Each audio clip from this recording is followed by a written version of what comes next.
Prince collapsed unconscious with a fever in an alley. What the nurse saw on his body shocked her. Before we begin this beautiful period romance story, tell me in the comments where you're listening from. I love knowing where you're joining me from. Eleanor Whitmore kept her eyes forward as she stepped out into the night. London did not ask permission to be cold. It pressed itself into her cuffs and under her bonnet ribbon, as if it meant to follow her home.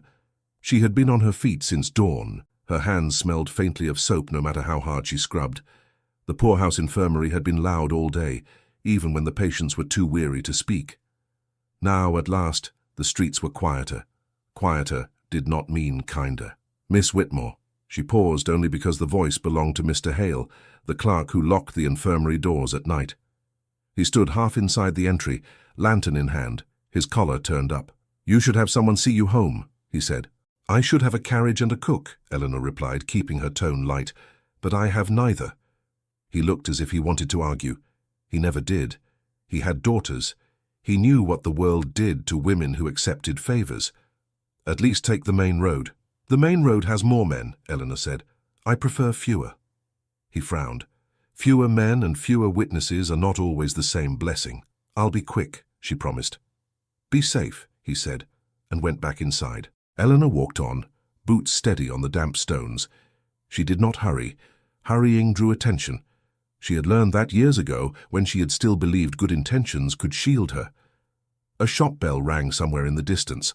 A carriage rolled past on a larger street, wheels hissing over wet. The air tasted like coal smoke and winter.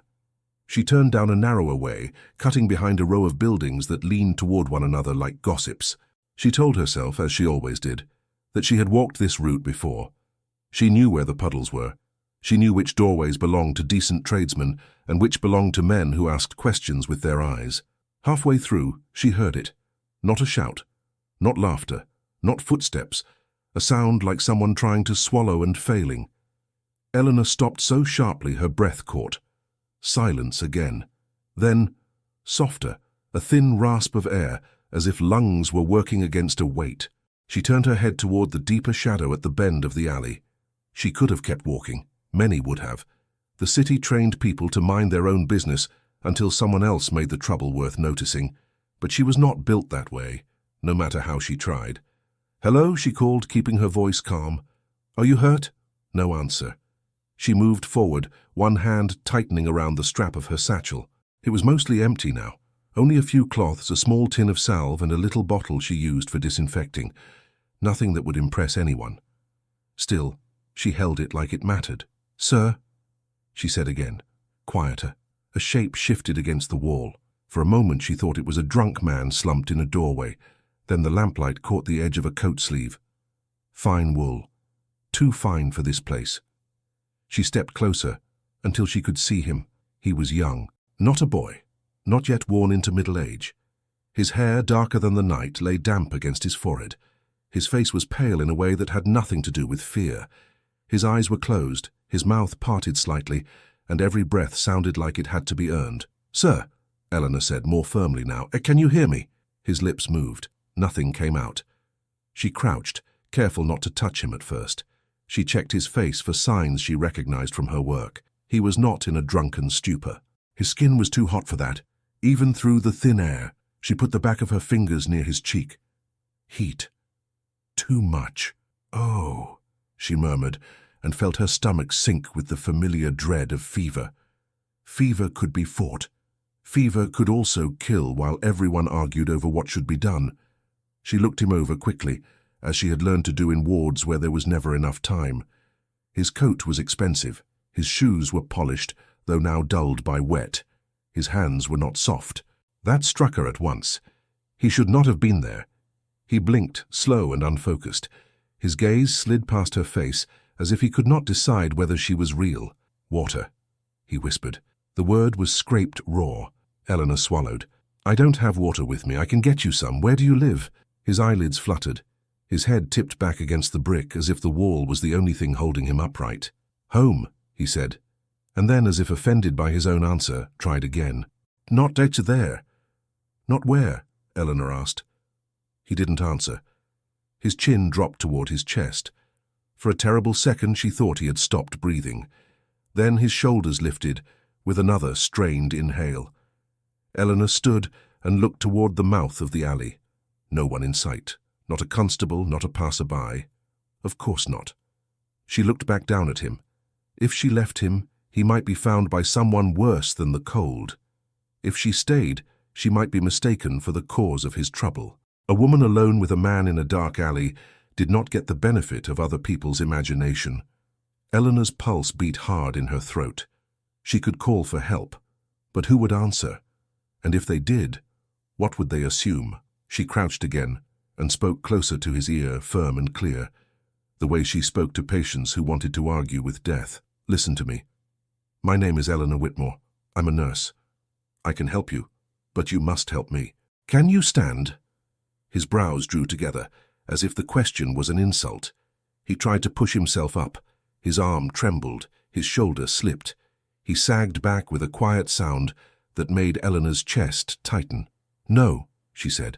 All right, then I will do it. But you must try to stay awake. His lips moved again. This time he managed. Don't touch. She paused. The words were not proud. They were frightened. I have to, she said softly. If you don't want to die here, you must let someone touch you. His throat worked. He swallowed. A sheen of sweat clung to his skin. Eleanor slid her arm under his, careful, and braced her feet. On 3, she said. 1, 2, 3. He was heavier than he looked. Not fat, not slack, solid. That, too, made no sense with the helplessness of his fever. He tried to take a step. His boot dragged. Eleanor gritted her teeth. Good. Again. They moved an inch at a time, his weight leaning into her. He made a sound between breaths as if each one hurt. Almost, she lied. He gave a weak, humorless exhale. Liar. It startled her enough to nearly laugh. You can still judge my character, she said. That's a fine sign. They reached the end of the alley. The lamplight showed his face more clearly. His lashes were dark, his jaw was clean-shaven, his lips were dry. Someone had dressed him with care. Someone had also let him end up here. Eleanor looked both directions. A man and a woman moving together at night. It would still attract looks, but less than a woman alone dragging a stranger. She adjusted her grip, lifting his arm across her shoulders the way she had lifted men twice her size in wards. Where is your family? She asked. He didn't answer. Your friends? A faint shake of his head. Then you're coming with me, she said. He tried to protest, but his knees buckled. Eleanor tightened her hold and forced him forward. Her lodging was not far. She kept to the side streets, avoiding the brighter roads where respectable people might stare longer. Twice she felt eyes on them from windows. She lowered her chin and walked as if she had every right. At the building entrance, Mrs. Pruitt's curtains twitched. Of course, the landlady opened the door before Eleanor could fumble for her key. She was a broad woman with sharp eyes and an apron that suggested she had been waiting. Miss Whitmore, Mrs. Pruitt said, her voice low and thrilled in the way of scandal. What is this? A patient, Eleanor answered, as if it were the simplest thing in the world. Mrs. Pruitt leaned forward, sniffed the air, then frowned. He doesn't smell like gin. Because he's ill. Men are always ill when they want to be carried, Mrs. Pruitt muttered, then peered at the young man's face. Her mouth tightened. He looks like money. Eleanor felt her cheeks heat, not from shame but from anger. He looks like fever. Mrs. Pruitt's gaze flicked to Eleanor's. If he dies in my house, it will cause trouble. If he dies in the street, it will be worse, Eleanor said. Mrs. Pruitt hesitated. There was something in her expression that suggested she had once been young too, and had once needed someone to look away from a rule. Finally, she stood aside. Up the stairs, then. Quickly. Eleanor did not thank her. Gratitude could sound like admission. They climbed. The young man stumbled twice. Eleanor's shoulder ached. She kept her grip firm. At her door, she fumbled with the key. The man's breath was hot against her neck. Almost, she murmured, more to herself than to him.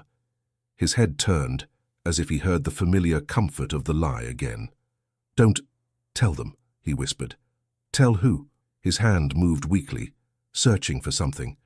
When his fingers found the inside pocket of his coat, he clutched it with sudden force, as if even fever could not loosen that instinct. Eleanor managed to open the door with her free hand and guide him inside.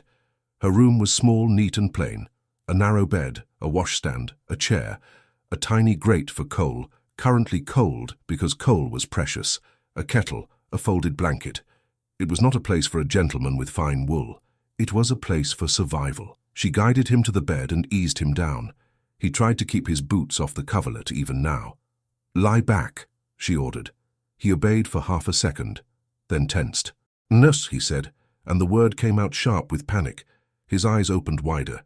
He looked around as if he expected the walls to move. Eleanor sat on the edge of the bed, keeping her body between him and the door, letting him see her hands. "Look at me," she said. "You're safe. You're in my room. I brought you here because you were burning up in the street. No one is here but me." He stared at her face. His gaze flickered, trying to catch hold of her. "Your name?" he asked. He sounded offended by his own weakness. "I told you, Eleanor." "No," he said. "Your family name." She stiffened. "Whitmore." He seemed to absorb it like a man memorizing a name for later. "And yours?" she asked. His lips parted, then closed. He looked away as if the answer was dangerous. Eleanor did not press. She stood. "I'm going to make heat, then water. Then I'll bring your fever down. You can argue when you can stand without swaying." He made a sound that might have been a laugh, but it turned into a cough. His hand went to his chest, as if even that small movement hurt. Eleanor crossed to the washstand and poured a little water into the basin. She added a few drops from her bottle. The smell was sharp. She soaked a cloth and wrung it out. Then she went to the grate, knelt, and coaxed a flame with what little coal she had left. It caught slowly, grudgingly, like everything in winter. While it warmed, she returned to the bed. "May I?" she asked, nodding toward his coat. His eyes narrowed. "No." "You're shaking," she said, "and you're sweating. Your body can't decide whether it's freezing or burning. If you keep that coat on, it will trap the heat." I said no. Eleanor lifted her chin. "Then you may die in it. But you will not die in my room if I can prevent it, and I cannot prevent it while you insist on dignity over breath." He stared at her, as if he had never heard a woman speak to him that way. "Who are you?" he rasped. "To order me." Eleanor met his gaze without softness. "A nurse." His eyelids fluttered, and his focus slipped. "Nurse," he repeated, as if it was both an insult and a lifeline. "Exactly," she said. "Now, either you help me or you don't." His jaw worked. He looked as if he wanted to refuse simply to prove he could, but fever made honesty unavoidable. His fingers loosened slightly from the inner pocket of his coat. "Fine," he said, like a man granting permission to the world. "Quickly, quickly," Eleanor agreed. She unfastened the buttons with careful hands. The coat was heavy and damp. She drew it off his shoulders and hung it on the chair. His waistcoat came next. He flinched when she touched him near the ribs. "You have pain there," she said. "Don't," he whispered. "Don't what?" "Ask," he said. "Just do." Eleanor paused. The words were strange. Most men demanded reassurance or control. This man demanded silence. She softened her voice. "All right, I won't pry, but I'll speak if I must. You're not in charge tonight." He exhaled, small and rough, and let his head fall back against the pillow. Eleanor loosened his collar and pulled the neckcloth free enough for him to breathe. Then she saw his hand again, the one that had been clutching his coat pocket. There was a ring, not a plain band. Something heavier. It looked older than fashion, as if it belonged to a line of men rather than to a single one. His fingers curled around it as soon as he noticed her eyes. "You won't take it," he said, voice thin with sudden urgency.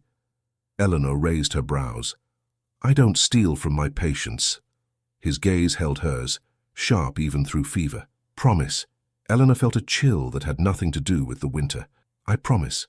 Only then did his grip ease, just a fraction. She brought the cool cloth to his forehead. His skin was hot enough to make the cloth feel warm almost immediately. "Drink," she said, lifting a cup toward him. He turned his face away. "You asked for water in the alley," she reminded him. "That was before," he murmured. "Before you realized you had to rely on someone?" Eleanor kept her tone firm, but her heart tightened. "Open your mouth." His eyes opened a sliver. He looked at her, then at the cup, as if it were a bargain he despised. Slowly, he complied. Eleanor steadied his head with one hand and tipped the cup carefully. He swallowed once, then coughed. Water spilled onto his chin. "Easy," she said, wiping his mouth with the cloth. "Slow." He tried again. This time he managed a few sips. "Good," she said. His eyelids fluttered. "Don't say good." Eleanor almost smiled. "Why not?" "Because," he whispered, and then his voice vanished. She watched him for a beat. The fever had him drifting already, pulled under by exhaustion. Eleanor kept the cloth on his forehead and thought rapidly through her options. She could fetch Dr. Pembroke, but the doctor would ask questions. He would see the expensive clothes and begin to imagine a story that would not favor her. She could send for a constable, but then the man would be taken somewhere harsh and public, and she doubted he would survive a night in a station cell. She could do nothing and hope his fever broke. Hope was not a plan. Eleanor stood and went to the chair where the coat hung. She did not touch the ring. She did not touch the inner pocket, but she checked the outside pockets for anything that might tell her whom to send word to. Her fingers brushed a folded paper. She hesitated, then drew it out. It was blank. Not empty. Blank. As if someone had carried paper for a message and then never dared to write it. Eleanor frowned. That too felt like a message. She returned to the bed and checked his pulse the way she had been taught. It was fast, too fast. "You need warmth," she murmured, mostly to herself. "And rest, and luck." He stirred, catching the last word. "Luck," he repeated, voice rough. "No. No luck. No. Luck," he insisted, and a faint bitterness edged the words. "Only arrangements." "Arrangements made by whom?" Eleanor asked before she could stop herself. His face tightened. For an instant, his eyes opened, clearer than before. He looked at her not like a patient, but like a man remembering a room full of people he could not trust. Then he whispered, "Crane." The name dropped into Eleanor's mind like a stone into water. "Crane," she repeated softly.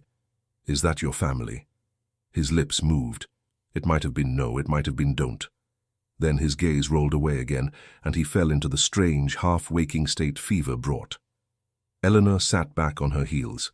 She had heard countless fevered names. Some were nonsense. Some were prayers. Some were the names of people patients wished for. This had not sounded like wish.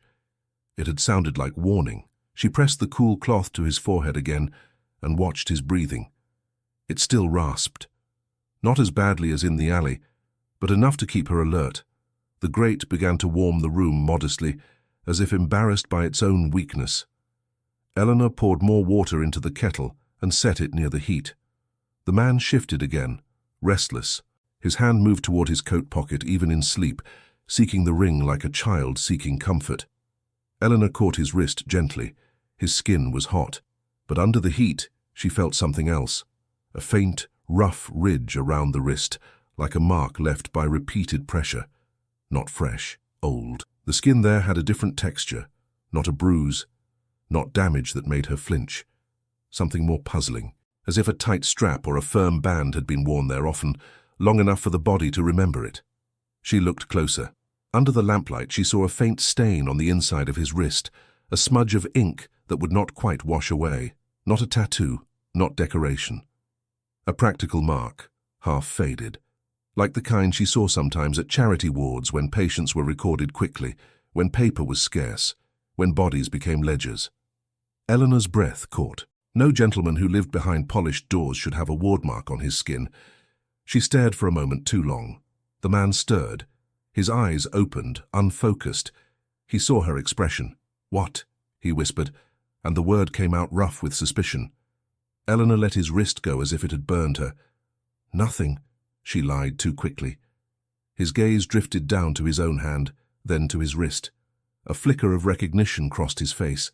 He tried to pull his sleeve down, but his fingers fumbled. "Don't look," he said, and the plea in it was quieter than pride.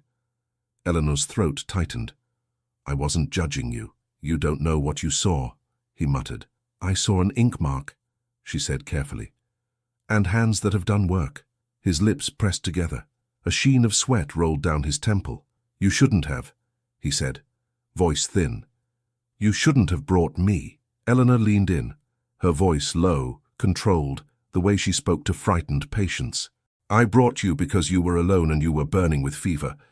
Whatever your reasons for being in that alley, they are not my concern tonight. My concern is your breathing. He swallowed, eyes closing again. Eleanor, he whispered, as if he had decided her name mattered. Yes. Don't, he began, then stopped as if the words were too heavy. Don't what? She insisted, gently but firmly. His lips moved again. Don't. Let them. Let who? His hand clenched around the ring again. The metal caught the lamplight for an instant, showing a carved crest Eleanor could not place, and then his fingers hid it. Them, he repeated, and the word was thick with exhaustion. Eleanor stood abruptly, as if movement could shake off the feeling that her room had changed. All right, she said, more to herself than to him. No them, just me. She fetched another cloth, dipped it in water warmed slightly by the grate, and returned to the bed. She worked steadily, cool cloth to forehead, a few sips of water when he could swallow. Gentle pressure to the chest to ease breathing.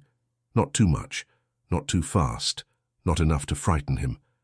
At one point, he opened his eyes and stared at her with something like disbelief. You're still here, he murmured. Eleanor's mouth tightened. I don't abandon patients. He studied her face, as if trying to decide whether she was foolish or dangerous. You'll regret it, he whispered. Perhaps, she said, but regret is easier to carry than a corpse. His gaze held hers for a moment longer. Then his eyes slid shut. Eleanor continued. The hours felt both slow and fast. Fever made time strange. She listened to his breathing like it was a clock she could not afford to lose. She kept her own thoughts locked away because thinking too far ahead would only produce fear. Still fear crept in. Who was he? Why had he been in that alley? Why did he speak like a man expecting pursuit? She glanced at the coat again, at the fine seams, at the careful tailoring. Then she glanced at the ink stain on his wrist, the roughened texture of the skin, the calluses on his fingertips. 2 stories, 1 body. The kettle began to hiss softly. Eleanor poured a little warm water into a cup and tried again. Drink, she said. He turned his head away, stubborn, even half asleep. Eleanor exhaled through her nose. If you refuse, I will pour it between your lips a drop at a time until you are too annoyed to faint. A faint sound left him, almost a laugh. He opened his mouth without looking at her. There, she said, tipping the cup carefully. That's good. He swallowed and whispered, Stop saying that. Eleanor leaned closer, her voice softer now. Then tell me what to say. He frowned, as if the question required more strength than he had. Say, he murmured. It will pass. Eleanor's heart tightened. Patients asked for that phrase often, as if words could become medicine. It will pass, she said, and kept her voice steady. His eyelids fluttered. Promise. Eleanor hesitated only a second. Then she said, I promise I will do everything I can. He seemed to accept that. His hand loosened slightly. The room was very quiet. Only the faint crackle of coal, the soft hiss of the kettle cooling, the long rough breaths of the man she had dragged out of the night. Eleanor moved to the washstand and cleaned her hands again, scrubbing as if she could scrub away the unease. When she turned back, he was staring at the ceiling. Do you see someone? She asked. Yes, he whispered. Who? His lips parted. For a moment, Eleanor expected a woman's name. Instead, he said, My mother. Eleanor's throat tightened despite herself. She isn't here. He did not look at her. She would not approve. Eleanor sat down again, careful not to let the bed creak too much. Of what? She asked. His eyes shifted toward her. They were clearer for a moment, and they held an emotion she did not want to name. Of you, he said. Eleanor felt a strange sting behind her eyes. Not because she cared about a stranger's mother, because she recognized the tone, the assumption that approval was a gate, and women like Eleanor stood outside it no matter what good they did. She kept her voice even. Then it is fortunate I am not seeking her approval. His lips twitched faintly, as if that pleased him against his will. You speak, he murmured. As if you have nothing to lose. Eleanor's fingers tightened around the cloth. I have plenty to lose. He watched her. Then why? He didn't finish. A shiver ran through him. His teeth clicked once. His face tightened, and he squeezed his eyes shut as the fever surged again. Eleanor moved instantly, laying the cool cloth over his forehead, then another at his neck. "Hush," she said. "No questions. Breathe." His breath rasped. Eleanor's mind raced. She needed help. But help came with eyes and tongues. She reached for his hand again, not the one with the ring, the other. She held it firmly, anchoring him. "You're here," she said. "Stay here." His fingers squeezed hers weakly, then slipped. He murmured something. Not words, more like fragments torn loose. "Crane, no. Papers, burn." Eleanor froze. "Papers?" she asked quietly. He didn't answer. His mouth moved again. "Eleanor," he whispered, and the sound of her name from his mouth felt too intimate, too strange in the plainness of her room. "Yes," she said, bending closer. "Door," he murmured. She looked toward it. At first she heard nothing. Then, faintly, the tread of steps on the stairs. Measured, not hurried, not the stumble of a drunk neighbor. Eleanor stood so fast her chair scraped. She went to the door and pressed her ear to it. Footsteps stopped outside. Her hand hovered near the latch, then pulled away. She did not open it. She did not speak. A pause. Then a knock, firm and polite, as if the person on the other side had all the time in the world. The knock came again, measured and patient. Eleanor kept her cheek close to the wood, listening. A man's voice followed, calm and well-bred. "Miss Whitmore, if you please." Her breath stalled. No one in this building used her name with that tone as if it belonged on a calling card. She did not move the latch. "Who is it?" "A friend," the voice said, as if the word solved everything. "We are looking for a gentleman who has lost his way." Eleanor's eyes flicked to the bed. The fevered man had turned his head toward the door. His eyes were half open now, glassy but aware enough to be afraid. Eleanor stepped away from the door and lowered her voice. "Stay quiet." His lips moved. Nothing came out. She returned to the door and spoke louder. "This is a lodging house. You have the wrong place." A second voice joined in, slightly older, still polite. "We do not. Our concern is urgent. If he is unwell, we can provide proper care." Eleanor held her chin high, though no one could see it. Proper care is not obtained by disturbing a woman alone at night. A pause, as if the men found that mildly amusing. The first voice softened. "No offense is intended. We are in a difficult position. We will be grateful for your discretion." "Discretion," Eleanor repeated, tasting the word. "And if I am not discreet?" Another pause. The second voice answered. "Then matters may become unpleasant for everyone." Eleanor's fingers tightened against the doorframe. She forced her voice to stay steady. "If you believe a gentleman is here, you may return in daylight with a constable." "We would prefer to avoid attention," the first man said. "May we come in and confirm he is not here?" "You may remain in the room. We will not cross the threshold." Eleanor's stomach tightened. They were skilled. Every sentence was designed to sound reasonable. She pictured herself opening the door a fraction, letting them peer in, letting their eyes land on the bed. Then what? A polite thanks and hands that would lift the man whether he could breathe or not. She could object, and in their story she would become the obstacle, not the nurse. Behind her, the man on the bed pushed himself up with a trembling arm. Eleanor spun. "No!" His eyes found hers. In that instant, his fever seemed to step back, as if something sharper had taken its place. His lips formed words without sound at first, then forced air through them. "Not," he rasped. "Them." Eleanor went still. He gripped her wrist. His hand was hot, but the grasp was strong. A warning, a plea, and something else too. Recognition. He knew the voices. Eleanor covered his hand with her own for a brief second, just enough to tell him she understood. Then she straightened, turned, and faced the door again. "You will not come in," she said. The first voice remained pleasant. "Miss Whitmore, I assure you we mean no harm." "Then you will leave," Eleanor replied. A quieter shift outside, like fabric brushing fabric. The second man spoke again, still courteous, now edged with faint impatience. "We have been instructed to retrieve him. It is our duty." Eleanor's heart hammered. "And it is my duty to protect a patient from being moved when he is dangerously ill." "A patient," the first man repeated, as if he liked the word. "Then you are a nurse?" "I am." "How fortunate," he said. Then you will understand that a gentleman of importance requires a physician of a higher caliber than the streets can offer. Eleanor kept her voice firm. Send your physician in the morning. Tonight he stays where he is. Another pause, longer this time.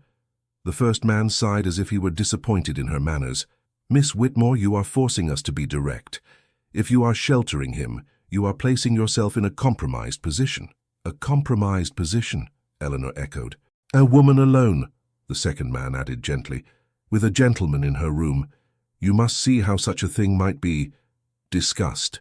Eleanor's cheeks went cold. There it was. Not a threat of force, a threat of rumor. The oldest weapon in the world, sharp as any blade without needing to be held. She swallowed. If you wish to spread lies about me, you will do so whether I open this door or not. Lies, the first man said, sounding faintly wounded. We merely observe what society observes.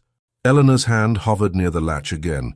She could open it and plead, keep everything polite, ask them to wait, to bring a doctor first, but she could hear it already in their tone. They were not here to ask. The man on the bed made a small, strangled sound. Eleanor stepped back from the door, keeping her body between it and him. Then she raised her voice. You may tell society whatever pleases you, she said. But if you do not leave at once, I will call Mrs. Pruitt, and she will call the entire building, and you will have the attention you claim to dislike. Outside, a soft chuckle. Mrs. Pruitt, the first man repeated. The landlady. Yes, she will be very protective of her reputation. Eleanor did not answer. The second man spoke, still calm. We will return in the morning. I will be here, Eleanor said. See that you are, the first man replied. And, Miss Whitmore, do remember that helpfulness is a virtue, but misplaced helpfulness can destroy a life. Eleanor leaned close to the door again, voice low now, sharper. It can also save one. Silence.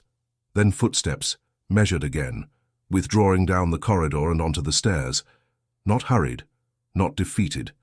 Simply postponing. Eleanor stayed frozen until she could no longer hear them. Only then did she turn back. The man had slumped against her pillow. His eyes were open, but unfocused. His breathing was still rough, still hot. Eleanor crossed quickly and knelt beside the bed. You know them, she said. His lips moved. A whisper came out like ash. They know me, he corrected. Eleanor kept her voice even. Who are they? His brows tightened. He shook his head once, small and stubborn, then winced as if the motion pained him. You can barely sit up, Eleanor said, yet you found strength to warn me. That tells me enough to keep the door closed. He stared at her a moment, as if assessing whether she would betray him out of fear or money. Then his gaze drifted to his own hand. The ring. He tried to hide it again, but the effort made him sway. Eleanor caught his shoulder to steady him. Lie down. He obeyed, but his eyes stayed on her. You promised, he rasped. I did, Eleanor said, and I have not touched it. His eyelids fluttered. Good, he murmured, then seemed to remember himself. Don't say that. Eleanor almost smiled despite the tension in her chest. Then stop doing things that deserve praise. His mouth twitched faintly, a shadow of amusement. It vanished as quickly as it came. Eleanor laid her palm against his forehead. The heat had not broken. If anything, it had grown more severe with the fright. All right, she said, brisk. We must keep you from burning yourself out. He let out a rough breath. They'll come back. Yes, and you'll open, he whispered, as if daring her. Eleanor met his gaze.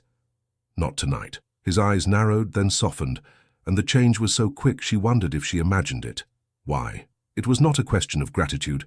It was a question of logic, of cost. Eleanor's voice lowered. Because you asked me not to let them, and because you are ill, and because I do not like being ordered by strangers in corridors. His eyelids drifted shut. Stubborn, he murmured. Eleanor pressed a cool cloth to his neck. Call it what you like. Drink. He made a faint sound of protest, but he swallowed a few sips. When she set the cup down, she stood and went to the chair where his coat hung. She should not search him. She knew that. It was not proper, but proper did not keep men alive. She lifted the coat gently. Her eyes went to the inside pocket where his hand had clutched earlier. She hesitated, then slipped her fingers inside. She found another folded paper. Not blank this time. A card. Heavy. Expensive. The edges were crisp, as if it had never been handled by ordinary hands. Eleanor held it closer to the lamp. There was a name on it. She did not recognize it, but the letters were elegant, and the title beneath was worse than a name. Private Secretary. No further explanation. Eleanor's throat tightened. She looked back at the bed. The man was breathing with eyes closed now, his face strained even in sleep. She returned the card exactly where she found it. Then she sat again and forced herself to focus on her work. Minutes passed, then more. The building creaked the way old buildings did, settling into its own bones. Somewhere below, Mrs. Pruitt coughed, and Eleanor imagined her sitting in her little parlor, wide awake, turning the night into a story she could sell with her eyes by morning. Eleanor's jaw tightened. She checked the man's wrist again while he slept, careful. The faint ink stain remained. It was not a decorative mark. It was practical. The more she looked, the more it unsettled her. A gentleman with a ward mark, calloused hands, a private secretary's card, and men searching for him at midnight. The world did not produce such combinations by accident. The man stirred, face tightening as if he battled something in his mind. "No," he whispered, barely audible. Eleanor leaned closer. "What is it?" His mouth moved again. "Don't make me." "Make you what?" His eyes opened, unfocused. He seemed to look through her. "Smile," he murmured, and the word came out like a bruise. "Wave. Agree." Eleanor's breath caught. He blinked slowly. His gaze found her face at last, as if he realized he had spoken aloud. For a moment, something like embarrassment crossed his expression. Then he swallowed and turned his head away. Eleanor kept her voice gentle but steady. "You don't have to tell me anything you can't, but you do have to let me keep you alive." His lips pressed together. A slight nod. Eleanor reached for another cloth. At some point the night began to thin. The window, still dark, carried a paler shade behind it. Dawn was approaching. Eleanor had not slept. She did not allow herself to. She had dozed in chairs beside beds before, waking at the slightest change in breath. But tonight her mind would not loosen its grip. Too many questions hovered, too many consequences. When the man's breathing eased for a brief stretch, Eleanor rose and went to the washstand to rinse her hands again. A soft knock came from the wall, through the thin plaster. Mrs. Larkin, the neighbor in her own room, signaling as she often did when she wanted a bit of gossip disguised as concern. Eleanor ignored it. Another knock, more insistent. Eleanor exhaled and called softly through the wall. "I'm occupied."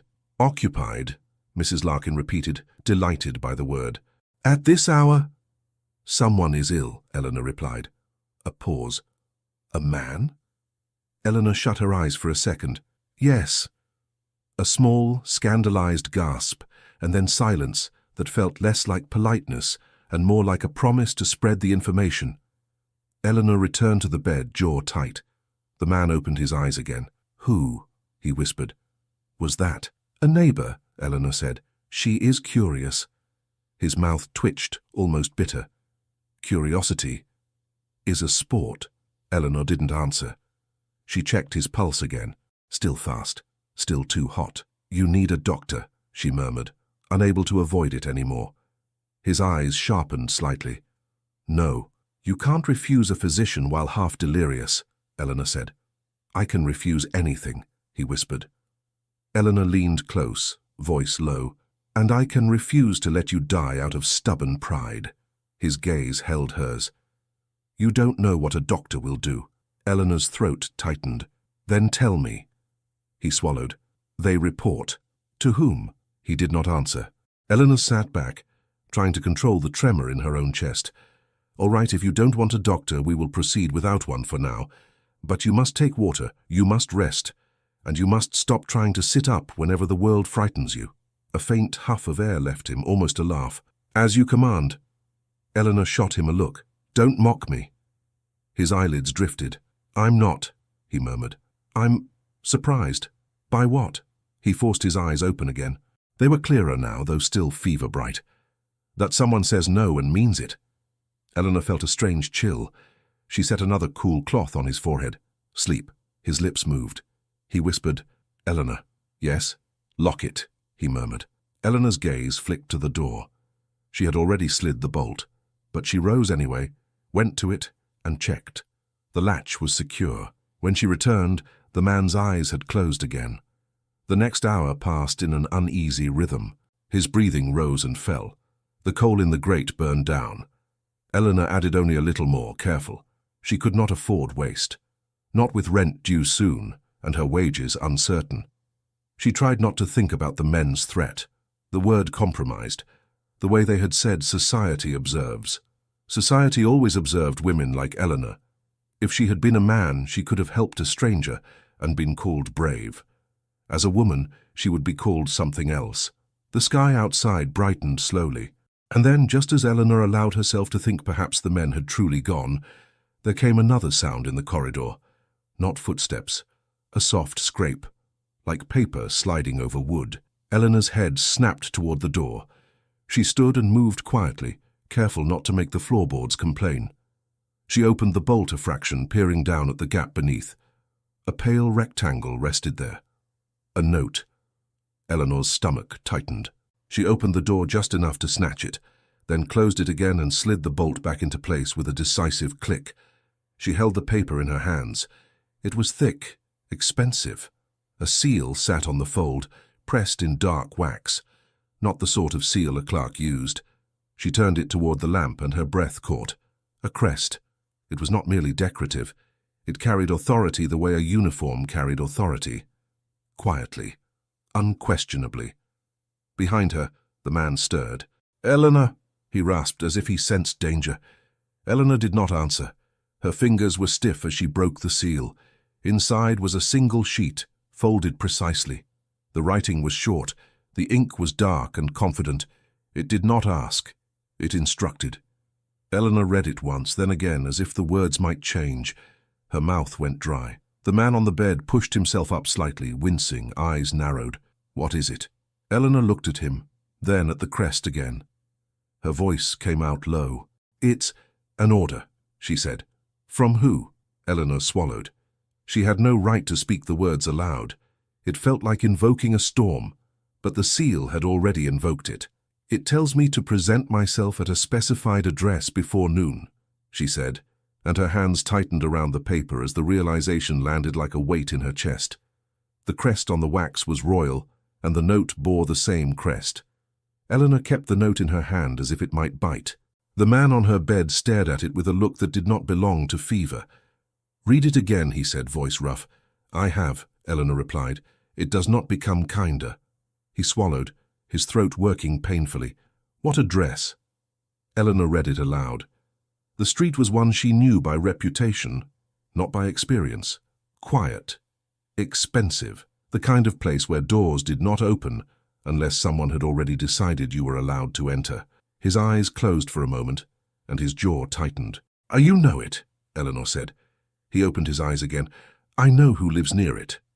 "That is not an answer." "It is," he muttered.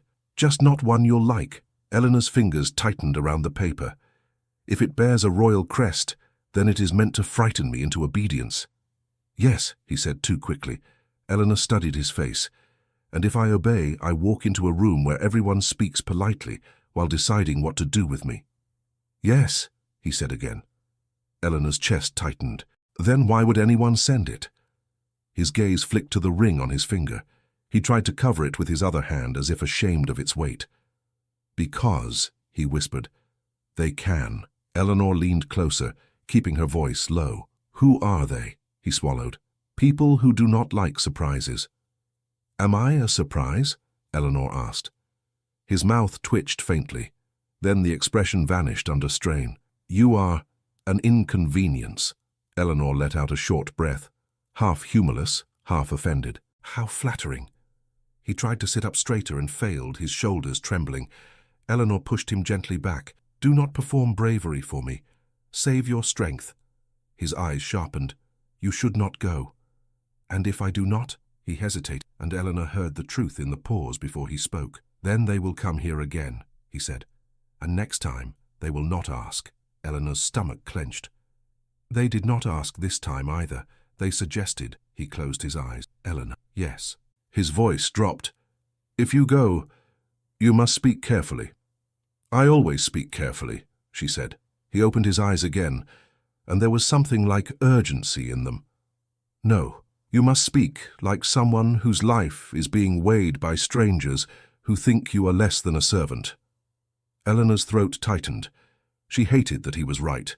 She hated that he understood the rules better than she did. "Tell me your name," she said suddenly. "Your real name." His gaze snapped to hers.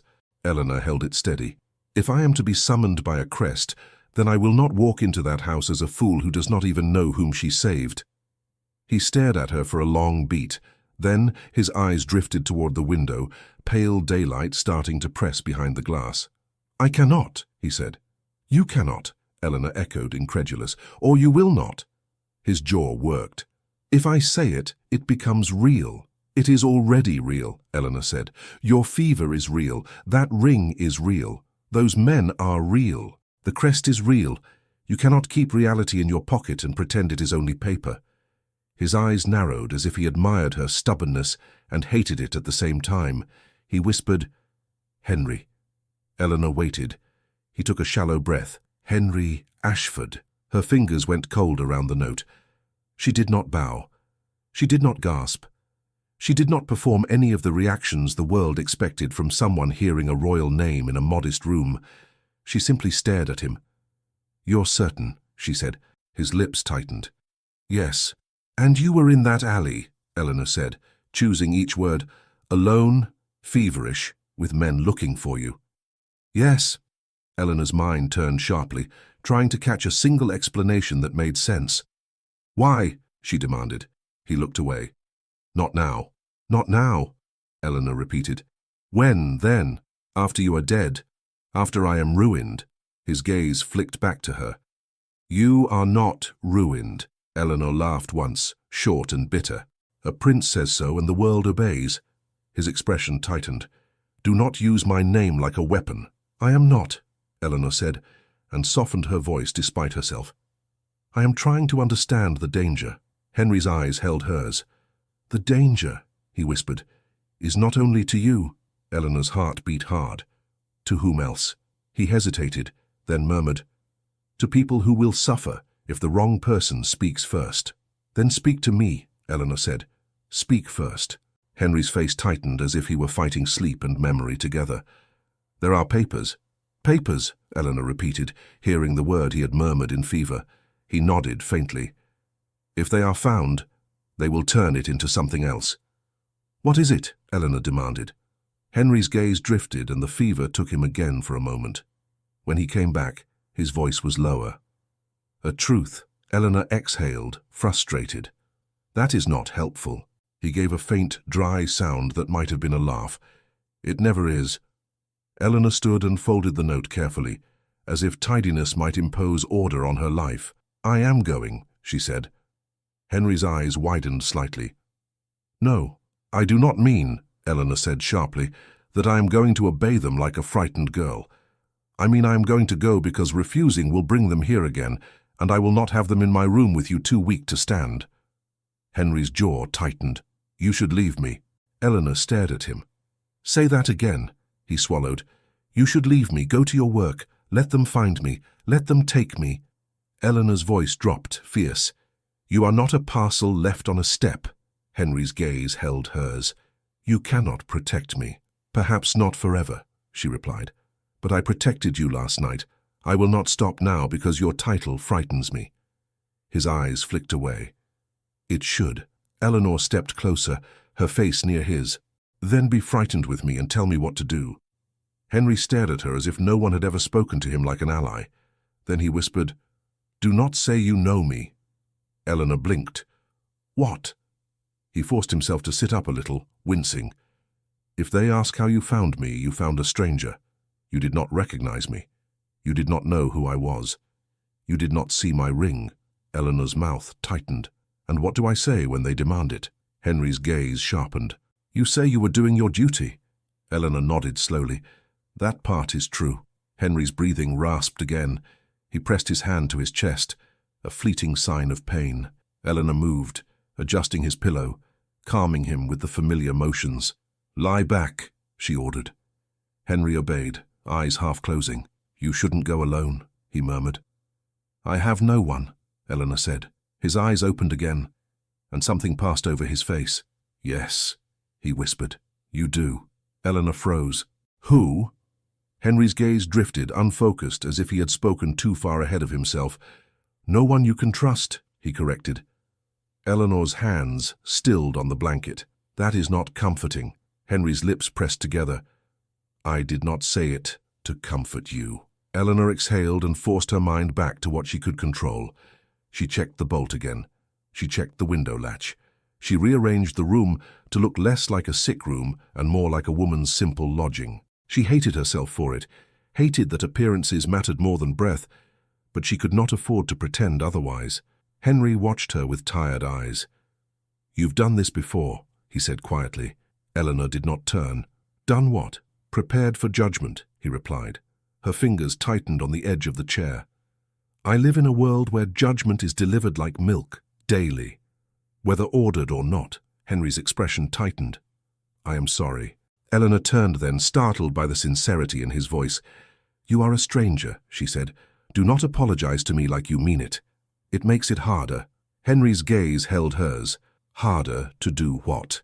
"To hate you," Eleanor said. For a moment, he looked almost amused. Then the fever stole it. Eleanor reached for his hand without thinking. Not the one with the ring, the other.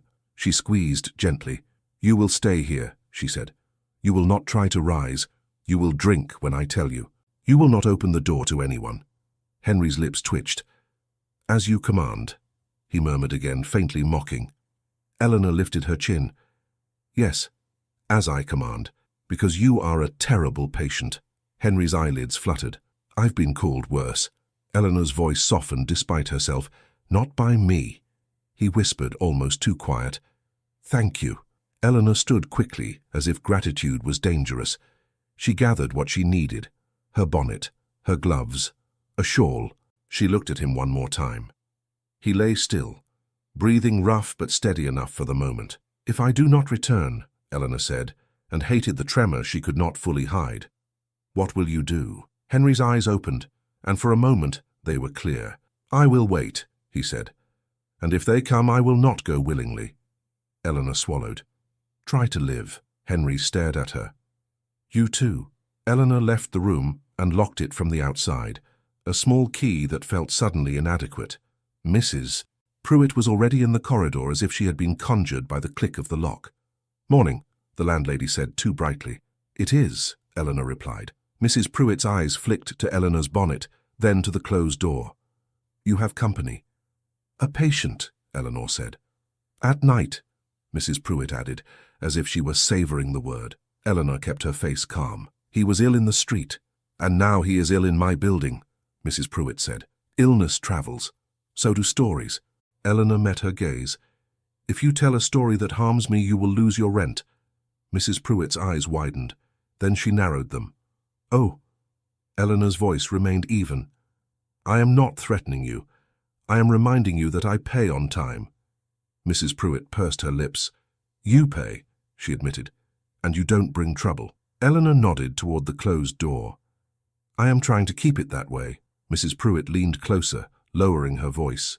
"Those men last night, they were not from around here." "No," Eleanor said. "They spoke like gentlemen," Mrs. Pruitt continued.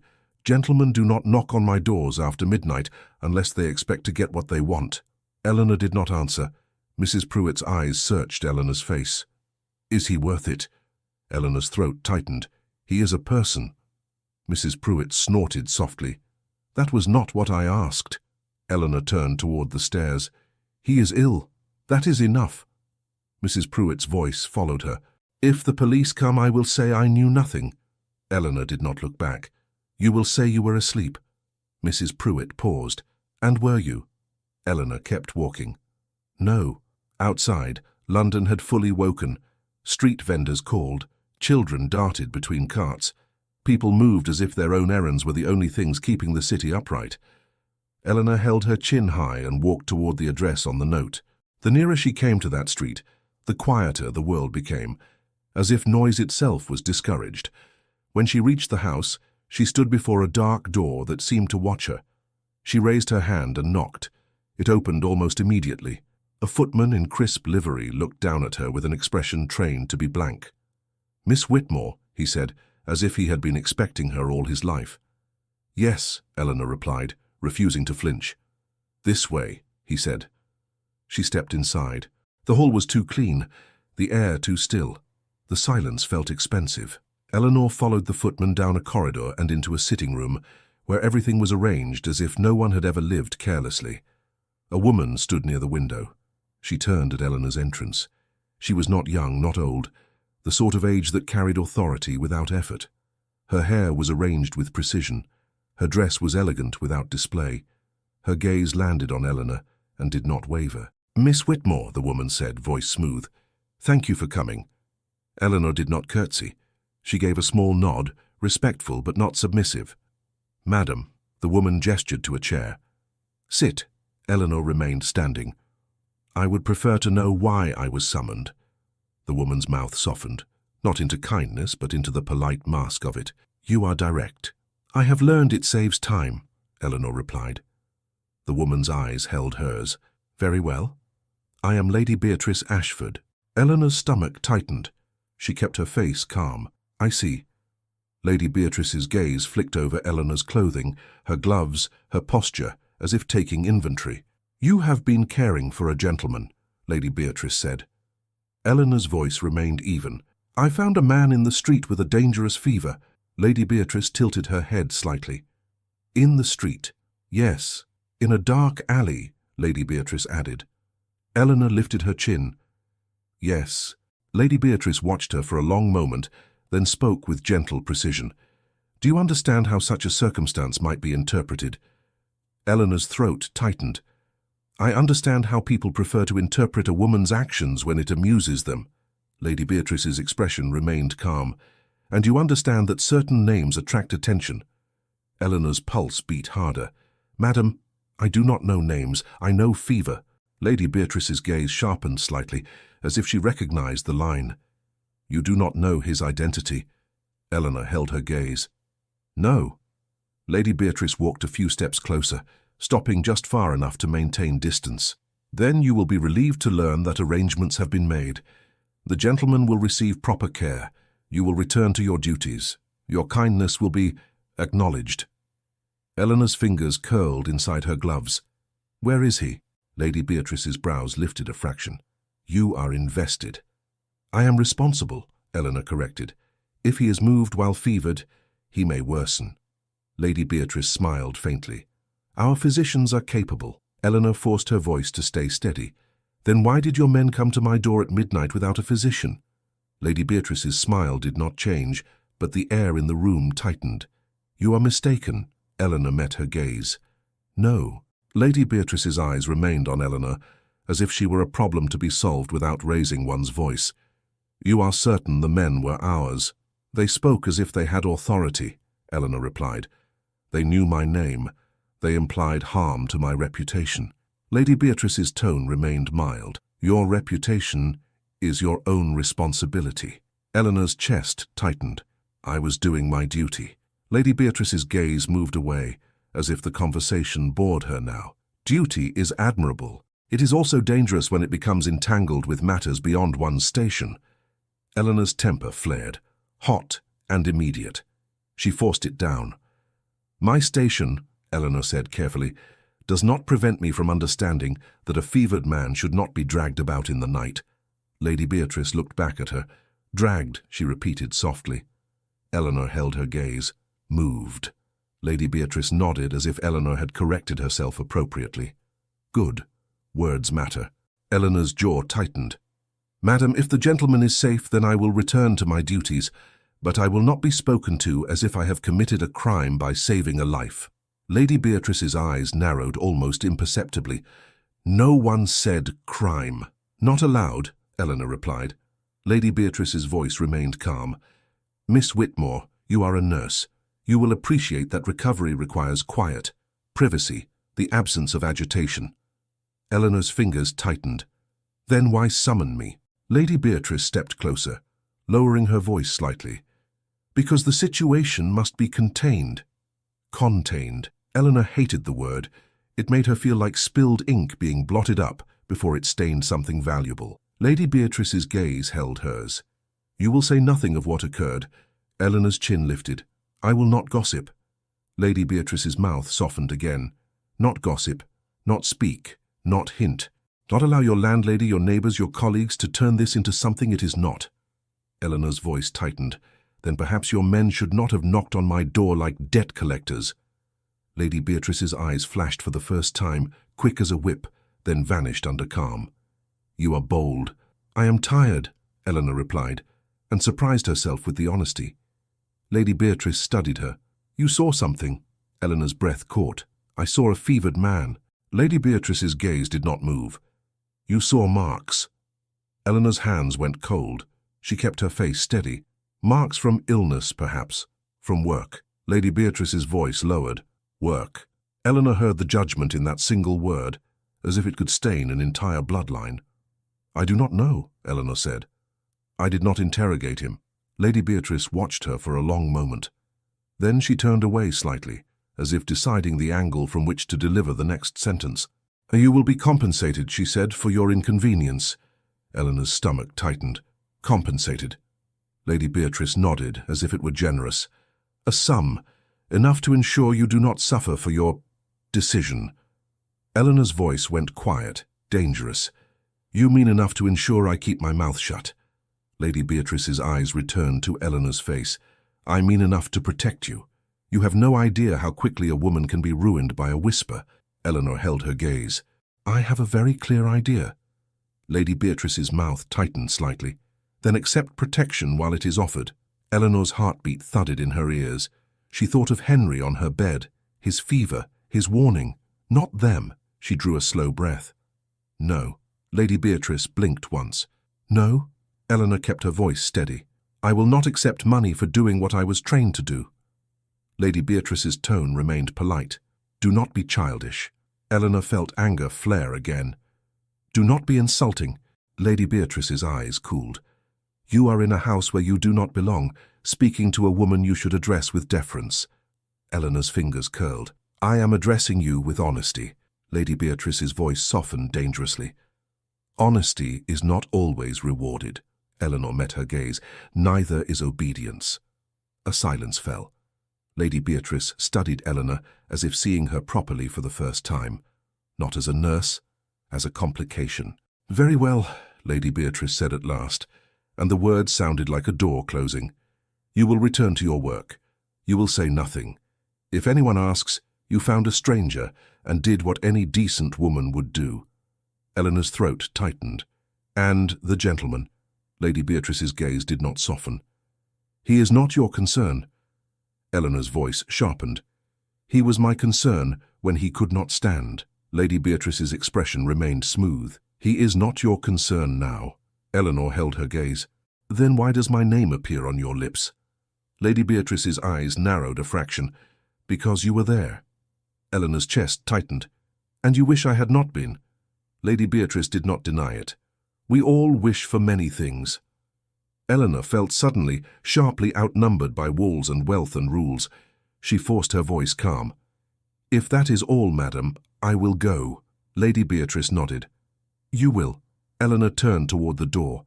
Lady Beatrice's voice followed her, gentle as poison. Miss Whitmore. Eleanor stopped but did not turn. Be wise, Lady Beatrice said. Wisdom is knowing when your virtue is being used against you. Eleanor's fingers tightened in her gloves. And wisdom, she replied without looking back, is knowing when someone is trying to buy silence with politeness.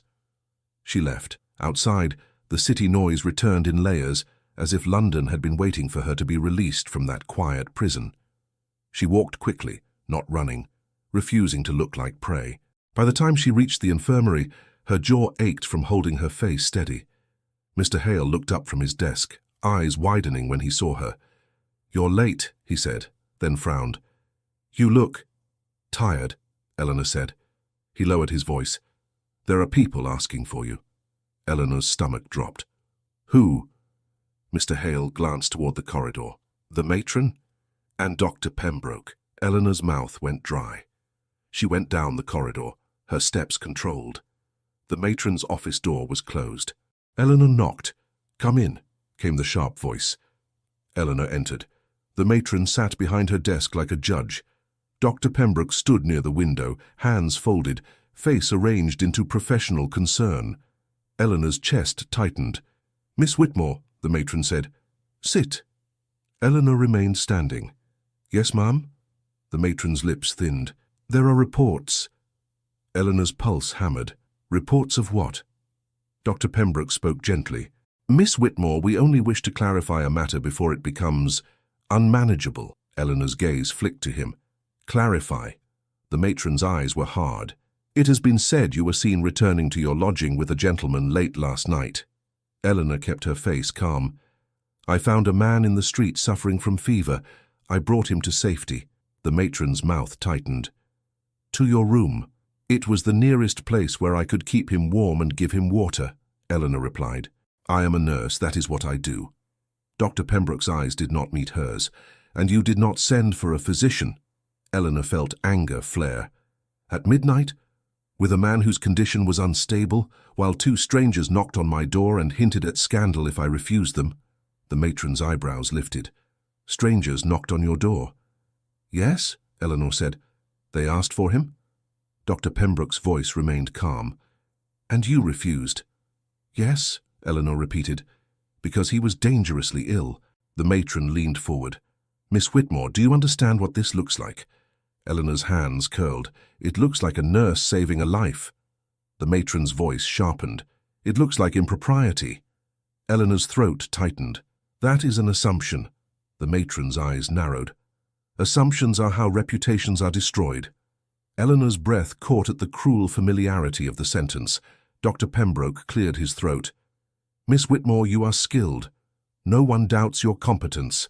But your situation—" "My situation," Eleanor repeated, voice tight, "is that I did my duty and now I am being punished for it." The matron's expression hardened. "You are being protected from your own poor judgment." Eleanor stared at her. "Protected by being dismissed." The matron did not flinch. "Temporarily relieved, until inquiries are complete." Eleanor felt the room tilt. Inquiries by whom? The matron's gaze flicked to Dr. Pembroke. He spoke quietly. "By those who have an interest in the gentleman's welfare." Eleanor's chest tightened. "So it is true, he is important." The matron's lips thinned. "You will not speak of it." Eleanor's voice went cold. "You are not my mistress. You are my employer. And you will remember your place," the matron snapped. Eleanor held her gaze. "My place is beside the sick." The matron's face reddened. "Not when you bring scandal into this institution." Eleanor's voice trembled despite her effort. "There was no scandal until people decided to invent one." Dr. Pembroke finally looked at her, his expression strained. "Miss Whitmore, go home. Rest. Let the matter be handled. You will be contacted." Eleanor heard the finality. Not a suggestion, a dismissal. She drew a breath. "Will I be paid?" The matron's mouth tightened. "Not until you are reinstated." Eleanor's fingers went numb. Rent, coal, food, everything balanced on those wages. Dr. Pembroke's voice softened. "Miss Whitmore, please, do not make this worse." Eleanor looked at him and something in her broke into clarity. "You have been spoken to," she said quietly. Dr. Pembroke's jaw tightened. "I have been consulted." Eleanor nodded slowly. "And you chose your side?" Dr. Pembroke's voice dropped. "My side is the side of stability." Eleanor's smile was small and bitter. "Stability for whom?" The matron rapped her knuckles on the desk. "That will be enough. You may go." Eleanor stood very still for a moment, then nodded once. "Yes, ma'am." She left the office. The corridor felt longer than it ever had. Faces that normally greeted her turned away. A few eyes watched her with the eager hunger of rumor. Mr. Hale caught up to her near the door. "Miss Whitmore," he whispered. "Is it true?" Eleanor swallowed. "It is true that a man was ill." He looked pained. "And the rest?" Eleanor held his gaze. "The rest is what people tell themselves." Mr. Hale's jaw tightened. "This is unfair." Eleanor's throat tightened. "Unfair is common." He lowered his voice. "Will you be all right?" Eleanor almost laughed. "No." Then softer, she added, but I will stand." She stepped outside. The walk back to her lodging felt like walking through a crowd that could not see her properly anymore. She was still Eleanor Whitmore, yet already she could feel herself being rewritten by mouths and glances. When she reached the building, Mrs. Pruitt was at the bottom of the stairs, wiping a cup that did not need wiping. "Back early," the landlady said. Eleanor's voice was tight. "Has anyone been to my door?" Mrs. Pruitt's eyes widened a fraction. "Not that I saw." Eleanor stared at her. "Not that you saw." Mrs. Pruitt sniffed. "I have chores, Miss Whitmore. I cannot watch your door all day." Eleanor moved past her without another word. Upstairs, her corridor felt wrong before she even reached her room. The air held a faint draft as if something had been opened. Her stomach clenched. She hurried the last steps and stopped. Her door was not fully closed, just a sliver. Eleanor's pulse hammered. She reached for the latch and pushed it open. Inside, nothing was smashed. Nothing shouted disorder, but it was not right. The chair by the bed was turned slightly, as if someone had sat and risen in a hurry. Her small drawer was not fully shut. The blanket on the bed was folded differently, and the bed was empty. Eleanor's breath caught. She crossed the room in 3 steps and stared at the rumpled pillow where Henry's head had been. She spun, scanning the floor, the washstand, the chair. His coat was gone. The ring, she told herself, did not matter. It was on his hand. The man mattered. Eleanor's hands trembled as she searched, not for money or valuables, but for any sign of what had happened. A note, a thread, a trace. Nothing. Then she saw it. On her small table near the lamp, perfectly placed, lay a card as if it had always belonged there. Eleanor approached it slowly, dread rising like cold water. The card was heavy, expensive, the print crisp. She read the name once, then again. Sir Alistair Crane. Below it in smaller letters, requests the honour of Nurse Whitmore's presence. Eleanor did not sit down. She stood over the card as if it were a small creature that had crawled onto her table and dared her to touch it. Sir Alistair Crane. The name felt too elegant for the harm it promised. She read it again, then forced herself to breathe. Someone had been in her room. Someone had taken Henry. Someone had the audacity to leave a polite invitation afterward.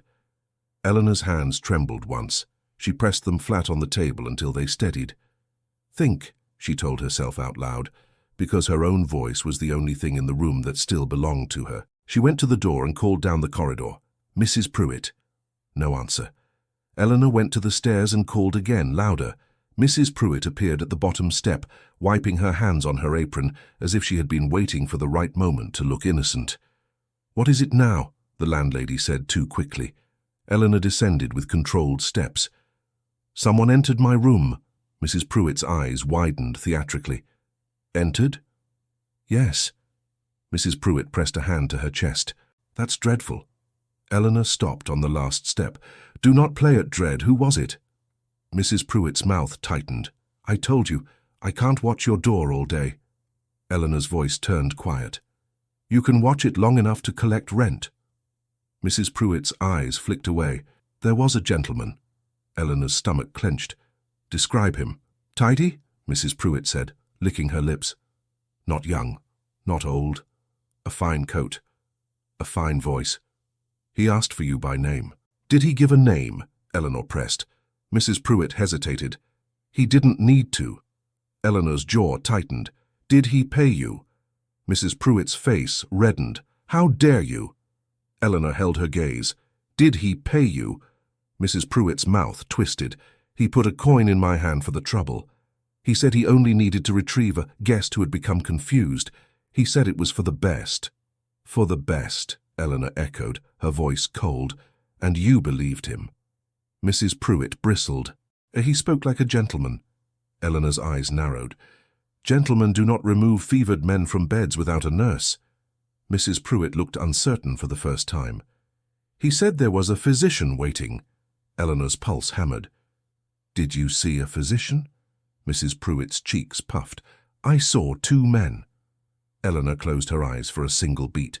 2 men, the same number as last night. When she opened them, her voice was controlled. "Mrs. Pruitt, listen carefully.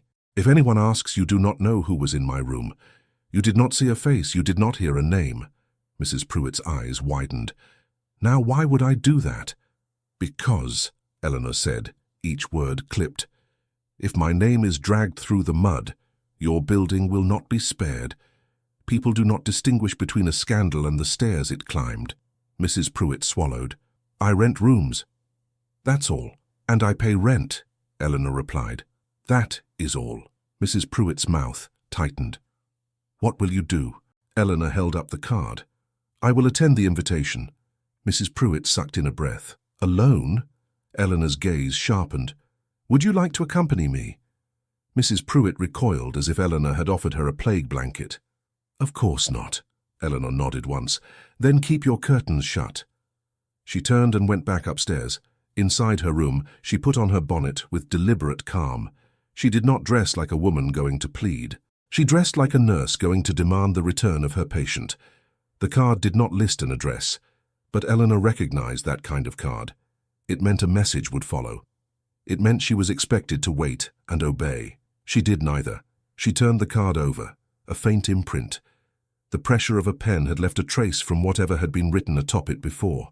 Eleanor tilted it toward the lamp. There. A few letters.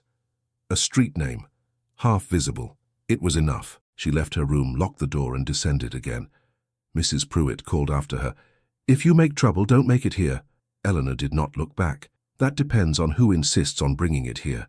The walk took her into quieter parts of London again, where the pavement looked cleaner and the windows looked less curious. She did not slow. She did not admire. She did not let the grandeur make her small. The house she reached had no sign. It did not need one. A footman opened the door as if Eleanor's arrival had been timed. Nurse Whitmore, he said. Eleanor's throat tightened at the certainty. Yes. This way, he replied.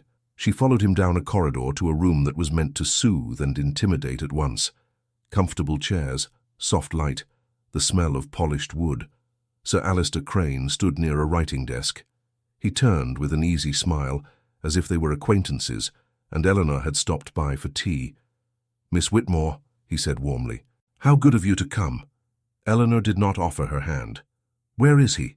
Crane's smile remained. Straight to business. Where is my patient? Eleanor repeated. Crane gestured toward a chair. Please sit. You must be exhausted. Eleanor stayed standing. I am not here for comfort. Crane's eyes held hers, assessing. No, I can see that. He moved to the desk and picked up a folded document, as if to give his hand something calm to do. Let us put you at ease, Crane said. The gentleman is safe. He is receiving excellent care. Eleanor's voice was flat. Safe from whom? Crane's smile widened slightly. From the streets, from rumor, from the well-meaning decisions of people who do not understand the stakes. Eleanor's hands curled inside her gloves. You removed him from my room. Crane's brows rose a fraction, a performance of surprise. We retrieved him, yes. It was necessary. Necessary to remove a fevered man without speaking to the nurse who was keeping him alive, Eleanor said. Crane's tone remained pleasant. You did admirable work, truly, but your circumstances were not appropriate. Appropriate, Eleanor echoed. You mean poor? Crane's smile softened, almost sympathetic. I mean vulnerable. You cannot possibly wish to be the subject of public discussion. Eleanor stared at him. You began the discussion by sending men to my door and implying disgrace. Crane's gaze did not flinch. Society notices what society notices. Eleanor's jaw tightened. So you say. And if society notices too much, you intend to blame me for being seen. Crane leaned lightly against the desk. Miss Whitmore, you are clever. That is both a strength and a danger. Eleanor took a step closer. Tell me his condition. Tell me where he is. Or tell me why you think you can order me like a servant. Crane's eyes cooled slightly. You are not a servant. Eleanor's mouth tightened. Then treat me like a professional. Crane paused, then nodded as if conceding something. Very well, he is stable. He is resting. He is under medical supervision. Eleanor pressed. Can I see him? Crane's smile returned, practiced. That would be unwise. Unwise for whom? Eleanor demanded. For him or for you? Crane's gaze sharpened. For you. Eleanor let out a short, humorless breath. You keep saying that as if you care. Crane's voice softened. I do care. I am offering you a path that leaves you unhurt. Eleanor stared at him. And what is the cost of that path? Crane lifted the document in his hand. A simple statement. You found a stranger. You acted as you were trained. You did not know his identity. You did not see anything unusual. You will sign it and you will return to your post with your reputation intact. Eleanor's eyes narrowed. And if I do not sign? Crane's expression stayed calm. Then you may find that positions are hard to come by for a woman whom gossip finds interesting. Eleanor's throat tightened. I was dismissed this morning. Crane's brows lifted. Dismissed? How unfortunate. Eleanor's gaze held his. Not unfortunate. Convenient. Crane's smile thinned slightly. The world is full of unfortunate conveniences. Eleanor stepped closer still, close enough to make the air between them feel like a line. You want my silence, she said. But you also want my agreement that I saw nothing. Crane's eyes remained steady. I want you protected. Eleanor's voice grew sharper. Protected from the truth. Crane's tone remained gentle. Protected from consequences. Eleanor's fingers tightened. Then let the consequences come to you. Crane's smile returned, and it was almost fond. Ah, there it is. The moral fire. Very appealing in novels, less appealing in real life. Eleanor's face went still. Do not speak to me as if I am entertainment. Crane's gaze flicked toward the door, then back to her. Miss Whitmore, you are under strain. You are tired. You were drawn into something you do not understand. Let me pull you out. Eleanor's voice dropped, firm and quiet. You did not pull me out. You pushed me down. Crane's eyes narrowed slightly, then relaxed again. You are angry. I am afraid, Eleanor corrected. And I am refusing to let fear make me obedient. Crane studied her, and for the first time the charm looked like work. You did see something, he said. Eleanor's pulse jumped. She kept her face neutral. I saw fever. Crane stepped away from the desk and walked slowly, as if giving his words room to land. You saw marks, he said. Eleanor's hands went cold. She said nothing. Crane continued softly. A nurse sees marks and imagines a story, and stories become dangerous. Eleanor lifted her chin. If the marks have an innocent explanation, then you have no reason to fear my imagination. Crane smiled faintly. Innocence is a matter of interpretation. Eleanor's voice tightened. So you fear interpretation more than illness? Crane's eyes held hers. Illness can be treated, interpretation cannot. Eleanor's breath caught. She forced it out slowly. Where is he? She asked again, and this time her voice carried something steadier than anger. It carried authority. Crane regarded her. You care for him? He was alone, Eleanor replied. I do not leave people alone when they're dying. Crane's expression shifted slightly, as if a new thought had entered. How very inconvenient. Eleanor's eyes narrowed. Enough. Crane walked back to the desk and set the statement down. Sign it. Eleanor did not move. No. Crane's smile vanished. It did not become cruel. It became empty.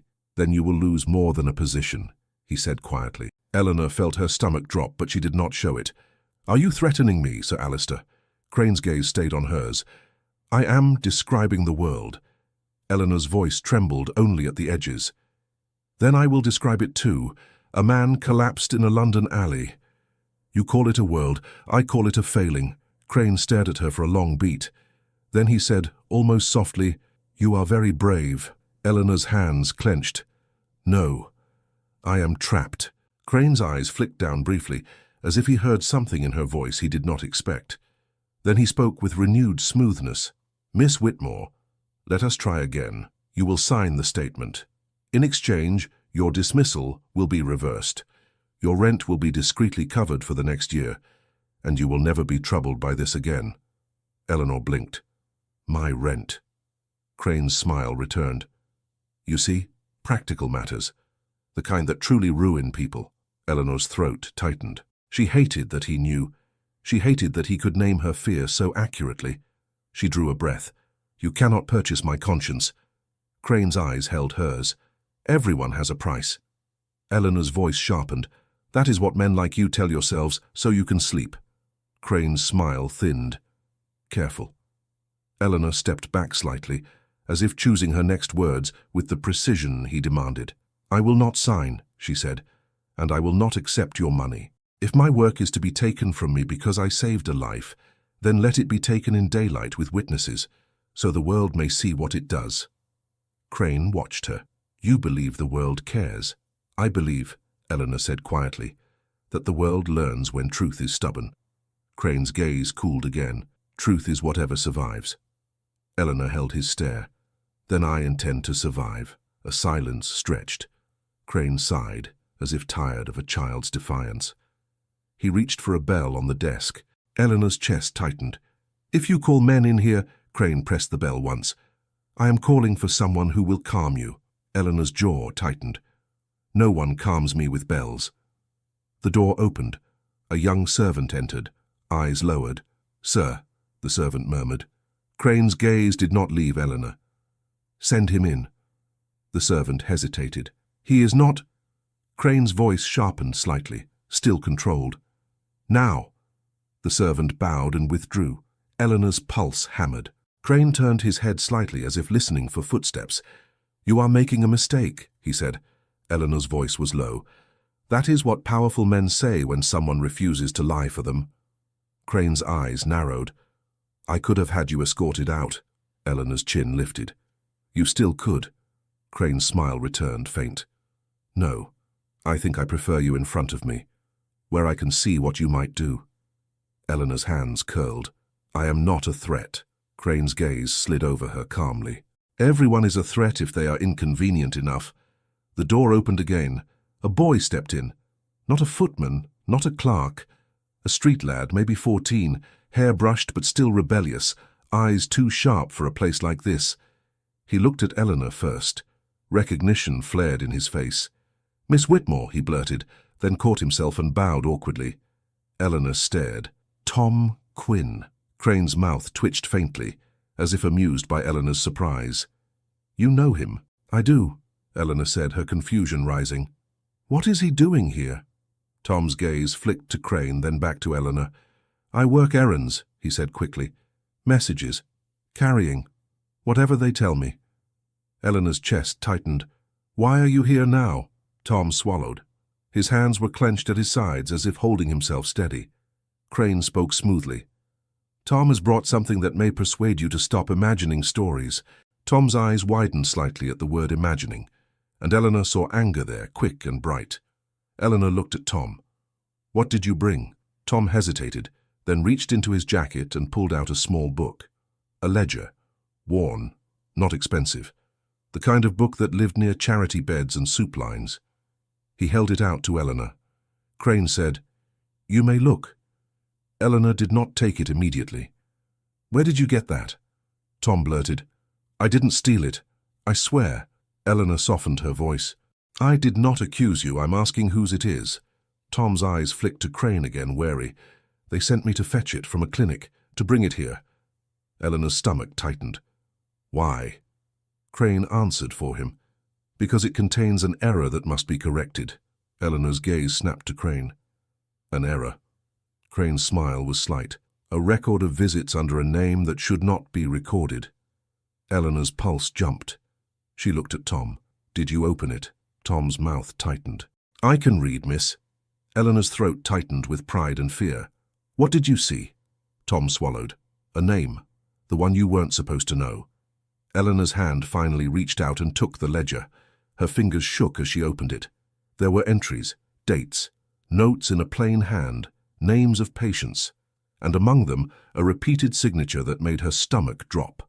Not Henry Ashford. Another name. A false one. But the handwriting was consistent. The visits were regular. It was not a one-time charity appearance for applause. It was a habit, a life lived in quiet. Eleanor looked up at Crane.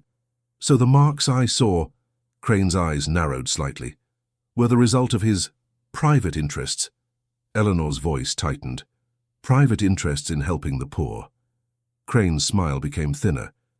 You say it as if it is noble. It is, Eleanor replied. Crane's gaze sharpened. Nobility is not the issue. Exposure is. Eleanor's heart beat hard. She looked down at the ledger again, then at Tom. Tom, she said quietly, why did you bring this to me? Tom's eyes flashed. Because you helped my mum when no one did. And because he helped people too. I saw him once. Not close, but I saw him. He came with his hat pulled down, but he spoke gentle. Not like them. Tom jerked his head slightly toward Crane without daring to be too obvious. Crane's expression remained smooth. Mind your tongue, boy. Tom stiffened, then said quickly, and because last night I saw a carriage. Eleanor's breath caught. You saw one. Tom nodded, eyes fixed on Eleanor. In the side street near your place. 2 men with a coat like proper servants. And someone between them, not walking right like he was half asleep. Eleanor's hand tightened on the ledger. You saw them take him. Tom nodded again. I didn't know it was him at first, but then I saw the way his hand held his coat, like he was guarding something. Eleanor's stomach twisted. The ring. Crane's voice remained calm. Enough. This is going nowhere useful. Eleanor turned on him. This is going exactly where it must. You removed a sick man from my care. Crane's eyes cooled. We removed a man from a situation that could have destroyed him. Eleanor stepped forward. Destroyed him by being seen with a nurse who saved his life. Crane's jaw tightened almost imperceptibly. Eleanor's voice rose not into shouting but into a steady force. You want me to sign a lie so you can keep him contained, as Lady Beatrice said. But the ledger is not my imagination. It is a record. Your record, your problem. Crane's smile returned, brittle. Miss Whitmore, you are forgetting something. Eleanor held his gaze. What? Crane spoke softly. Records can disappear. Witnesses can be persuaded. Positions can be denied. Eleanor's chest tightened, but her eyes did not drop. Then you confirm what I feared. You are not concerned with his health, you are concerned with control. Crane's gaze remained on hers. I am concerned with the crown. Eleanor's voice went cold. Then perhaps the crown should be concerned with you. A silence fell. Then from beyond the door Eleanor heard a sound. A cough. Not loud, not violent. A restrained, tired cough. Her heart lurched. The door opened, and Henry Ashford stepped in. He was steadier than he had been, but still pale, still carrying the remnants of fever like a shadow on his face. A man in a physician's coat hovered behind him, anxious, as if prepared to catch him. Henry's gaze went first to Eleanor. It held exhaustion. It also held something else. Relief. Eleanor, he said, voice rough. Crane turned toward him with a smile that snapped back into place. Your Highness, this is precisely what I wish to prevent. Henry's eyes moved to Crane. I know. Crane's voice stayed gentle. You should be resting. Henry's mouth tightened. I rested. Then I woke and asked where I was, and I was told a nurse would be persuaded to sign a statement. Crane's smile did not falter. A protective statement. Henry's gaze hardened. A lie. Eleanor's breath caught. Crane's eyes flicked to Eleanor, then back to Henry. We are managing a delicate situation. Henry took a slow step forward. The physician behind him murmured, Sir, please. Henry lifted a hand slightly and the physician fell silent. Henry's gaze returned to Eleanor. You should not have come. Eleanor's voice came out tight. You were taken from my room. Henry's jaw tightened. I was moved, against your will, Eleanor said. Henry's eyes flicked to Crane. Yes. Crane's smile thinned. Your Highness, I acted to prevent scandal. Henry's voice was low. You acted to prevent me from speaking. A pause. Crane's expression remained polite. You are unwell. Fever makes men dramatic. Henry's eyes sharpened. Do not speak of my mind as if it belongs to you. Crane bowed his head slightly. As you wish. Henry turned fully toward Eleanor then, and for a moment the room felt smaller, as if the walls leaned in to listen. I owe you, Henry said. Eleanor's throat tightened. You owe me nothing. You were ill. Henry's gaze held hers. You carried me. You kept men from my door. You did not take my ring when you could have. Crane's eyes flicked sharply at the mention of the ring. Henry did not look at him. Eleanor felt her cheeks warm. I am not a thief. Henry nodded. I know. Eleanor's voice trembled faintly. Why were you in that alley? Henry's jaw tightened. He glanced toward the physician as if to confirm privacy, then back to Eleanor. I went where I was not expected, he said quietly, and I paid for it. Eleanor's hand tightened on the ledger. This book. Henry's gaze dropped to it. Something like sadness crossed his face. That, Henry said, is the part of my life they call a mistake. Eleanor swallowed. Helping people. Henry's eyes returned to hers. They call it reckless. They call it humiliating. They call it dangerous. Eleanor's voice sharpened. But you kept doing it. Henry's mouth tightened. Yes. Crane stepped in smoothly. Your Highness, this is not the time. Henry's gaze snapped to him. When is the time, Alistair? When I am silent again. Crane's eyes cooled. Your Highness. Henry's voice grew steadier, as if speaking restored some strength. Do you know what happened last night? I collapsed, alone, in a city full of people. And the person who saved me was the person you are now trying to frighten into lying. Crane's smile was gone now. We are trying to protect her. Henry's eyes narrowed. No, you are trying to protect yourselves from being inconvenienced by a nurse who saw the truth. Eleanor's pulse hammered. She looked between them, stunned by the open conflict. Crane's voice remained controlled. Your Highness, your health... Henry cut him off. My health is not your tool. The physician behind Henry cleared his throat gently. Sir, perhaps we should... Henry lifted his hand again. Not yet. His gaze returned to Eleanor, and his voice softened, restrained, almost formal. Miss Whitmore, he said, and the use of her title and name sounded like a deliberate correction to everyone in the room. I apologize for what has been done to you. Eleanor's chest tightened. Apology does not return my position. Henry's jaw tightened. It will. Crane's eyes flicked to Henry, warning. Henry ignored it. Eleanor swallowed. They dismissed me. Henry's gaze held hers. You will be reinstated. Eleanor felt anger and relief collide, and she forced herself not to lean on either. And what will I be expected to say?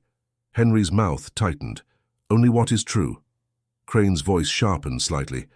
Your Highness, Henry turned to him, no more statements, no more tidy lies. You have made enough arrangements in my name. Crane's face remained composed, but his eyes were bright with contained fury.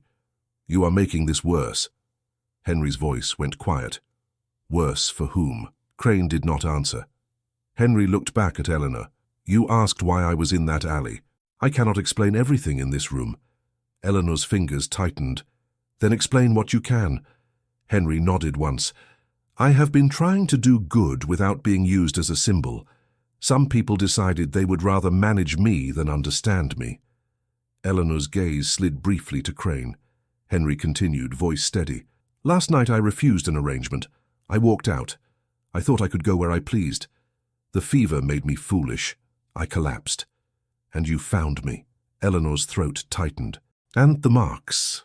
Henry's eyes lowered for a moment. The marks are a record of years, not of scandal, of service. Eleanor's voice softened despite herself. Then why hide it? Henry's jaw tightened. Because it is not mine to turn into a story. The poor do not need a prince's face to approve their suffering. They need help.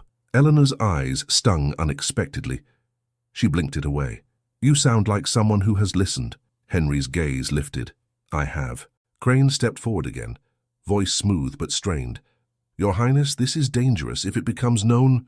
Henry looked at him. If it becomes known that I visited clinics and held children while physicians worked. If it becomes known that I carried supplies and used a false name to avoid spectacle. If it becomes known that a nurse saved my life. Crane's jaw tightened. Yes. Henry's voice grew colder. Then perhaps it should be known. A silence fell again, heavier this time. Eleanor's heart beat hard.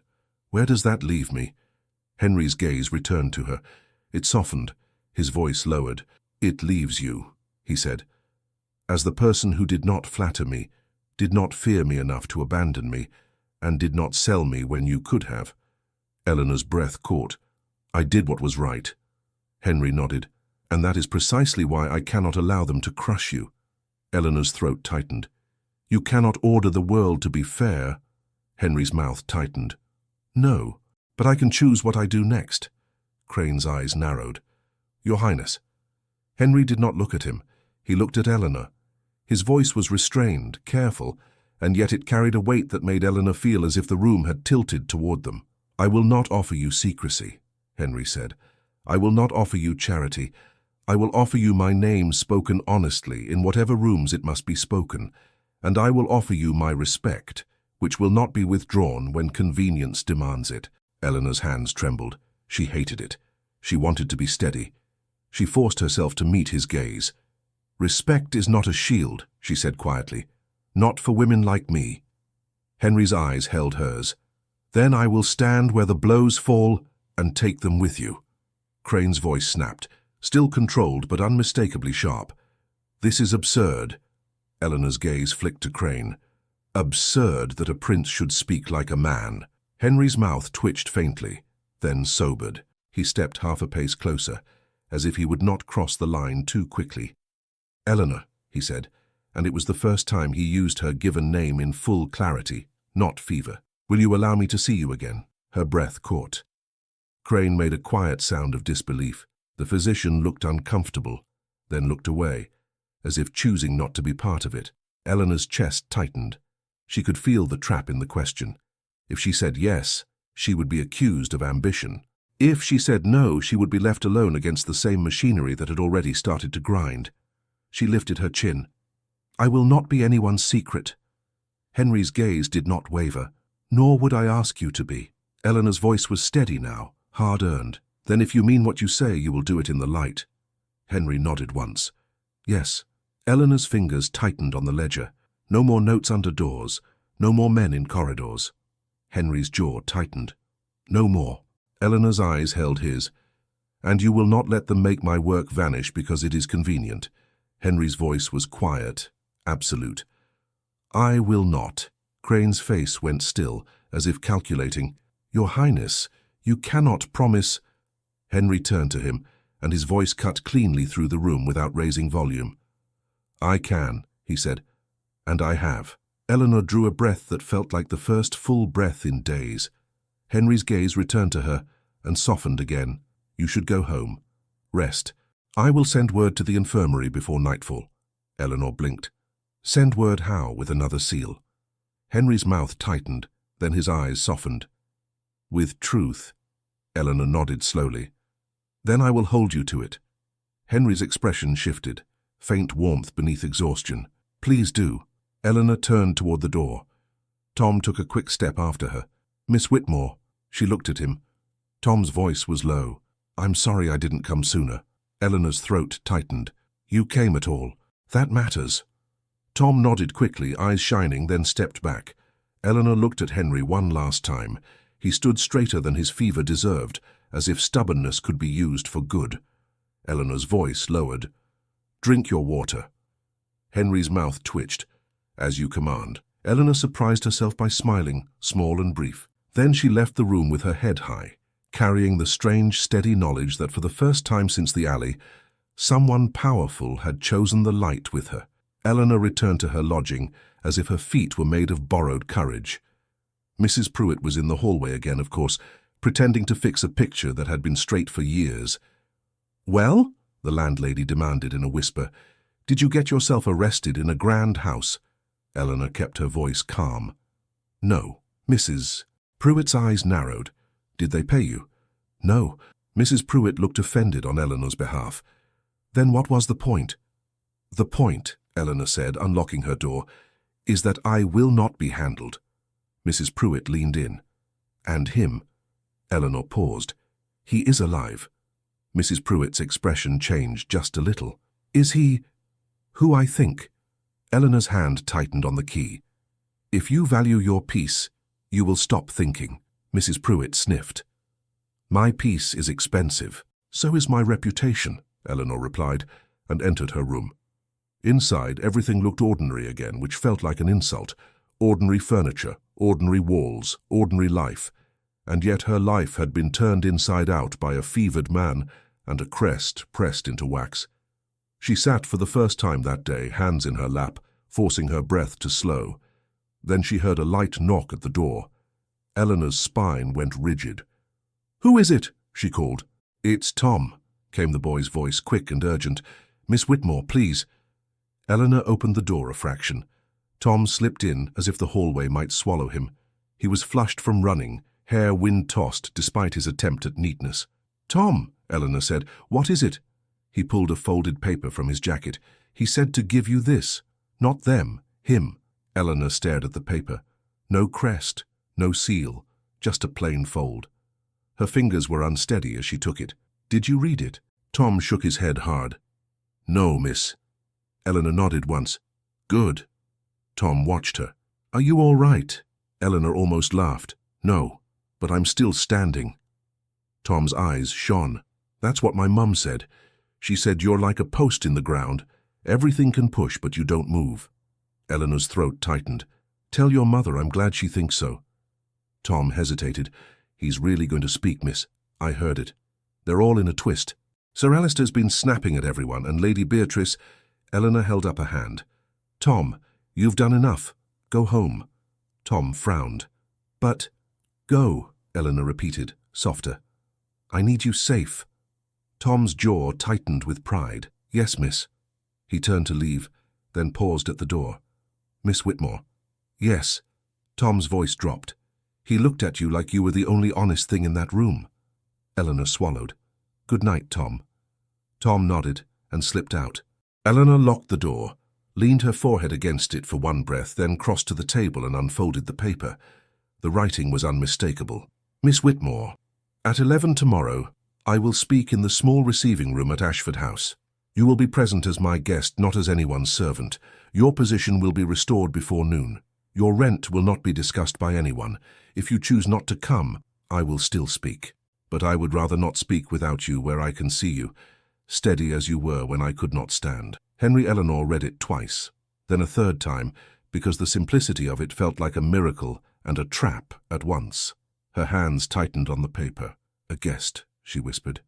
It sounded impossible. The next morning, the matron sent for her. Eleanor arrived at the infirmary with her shoulders squared, even though she had no wages and no certainty. The matron sat behind her desk like a fortress. Dr. Pembroke stood by the window again, as if windows were the only place he could breathe. The matron's voice was clipped. "Miss Whitmore, sit." Eleanor remained standing. "No, ma'am." The matron's eyes narrowed. "Excuse me. I will stand," Eleanor said quietly, "as you have required me to stand alone for doing my duty." Dr. Pembroke cleared his throat. "Miss Whitmore?" Eleanor looked at him. "Doctor, are you here to advise or to witness?" His mouth tightened. "To witness." The matron snapped. "Witness what?" Before Eleanor could answer, Mr. Hale opened the office door, breathless. "Matron," he said. "A messenger." The matron's nostrils flared. "What now?" A footman entered, stiff and formal, holding an envelope with no crest. He bowed slightly, as if everyone in the room should be honored, not only the matron. "Madam," he said, "a notice." The matron took it with suspicion, broke it open, and read. Her face changed as she read. Color drained, then returned darker with anger. She looked up at Eleanor as if Eleanor had conjured the letter. "What is this?" the matron demanded. Eleanor kept her voice even. "Read it aloud." The matron's mouth tightened. "It states that Miss Eleanor Whitmore is reinstated immediately, with full pay to be made current. It states—" her eyes moved down the page. "It states that any further discussion of her private life will be considered an insult." Dr. Pembroke's jaw tightened. Eleanor's heart beat hard. She did not let herself smile. The matron's voice sharpened. "Who sent this?" Eleanor met her gaze. "Someone who understands that a nurse's reputation is not a toy." Dr. Pembroke spoke carefully. "Miss Whitmore, you are to go to Ashford House." The matron snapped. "She is not." Dr. Pembroke's eyes flicked to the matron, then away. "She is." Eleanor's fingers curled. "Then I will." The matron's voice turned cold. "If you embarrass this institution," Eleanor interrupted, still controlled, "if this institution is embarrassed by the truth, then it deserves to blush." The matron stared at her. Eleanor inclined her head slightly. "Good day, ma'am." She turned and left before her knees could decide to tremble. At 11, Ashford House was exactly what Eleanor expected it to be. Quiet power dressed as calm. A servant led her through halls that seemed designed to make footsteps sound smaller. Then the servant opened a door and announced, "Miss Eleanor Whitmore." The room was not crowded, but it held the sort of people who could make a crowd feel unnecessary. Lady Beatrice stood near the mantel, composed, eyes sharp. Sir Alistair Crane stood close to a writing table, hands clasped as if in prayer for his own success. Dr. Pembroke was there, stiff with discomfort. Two other gentlemen Eleanor did not recognize watched her enter with polite curiosity. Tom stood near the wall, clean and nervous, trying to make himself invisible and failing. And Henry Ashford stood near the center of the room, pale but upright, his posture not theatrical, simply determined. His gaze found Eleanor immediately. It softened in a way that made her chest ache. "Miss Whitmore," Henry said, and his voice carried without effort. "Thank you for coming." Eleanor curtsied this time, not from fear, but because she chose it. "Your Highness." Lady Beatrice's eyes tightened at the exchange. Crane's mouth made a thin, polite line. Henry gestured to a chair near him. "Please." Eleanor sat, hands folded tightly in her lap, and felt every eye measure her as if she were a risk. Henry waited until the door closed again. Then he spoke to the room with steady calm. "I collapsed in a London alley 2 nights ago," he said. "I did not collapse at a ball. I did not collapse at a charity event with photographers and applause. I collapsed alone." Lady Beatrice's voice cut in, gentle and warning. "Henry." He did not look at her. "A nurse found me. She brought me to safety.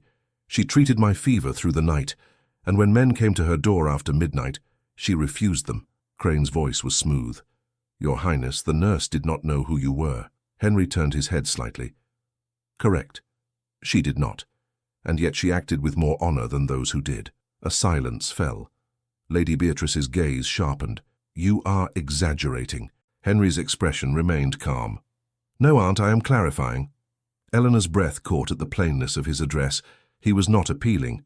He was stating. Henry continued. "Because of her actions, she became the subject of rumor. She was dismissed from her work. She was threatened with disgrace."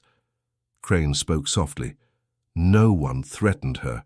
Henry's gaze moved to Crane at last. "Do not lie in this room." Crane's eyes cooled. "Your Highness." Henry lifted a hand, not harsh, simply final. "I will speak without interruption. You have arranged my silence for years. I will not allow it today." Crane's jaw tightened. Henry looked to the two unfamiliar gentlemen. "You are here because you have authority over household conduct and public statements.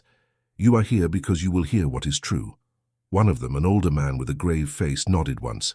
"We will hear." Henry turned slightly toward Eleanor, and his voice softened, but remained steady enough for the room. "Miss Whitmore," he said, "I told you I would not offer you secrecy. This is me keeping my word." Eleanor's throat tightened. She nodded once, unable to trust her voice. Henry faced the room again. "There has been concern," he said, "about marks upon my body that do not match a sheltered life." Lady Beatrice's expression tightened, the first crack in her calm. Crane's eyes flashed.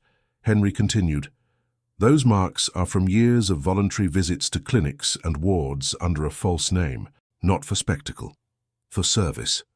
One of the gentlemen looked startled. "A false name?" Henry nodded. "Yes, because the moment my name enters a ward, it stops being a ward. It becomes a performance." Lady Beatrice said, "This is inappropriate." Henry's gaze snapped to her. "What is inappropriate is treating poverty like a stain that must not touch royal skin. What is inappropriate is using a woman's reputation as a shield for men's convenience." Eleanor's hands trembled in her lap.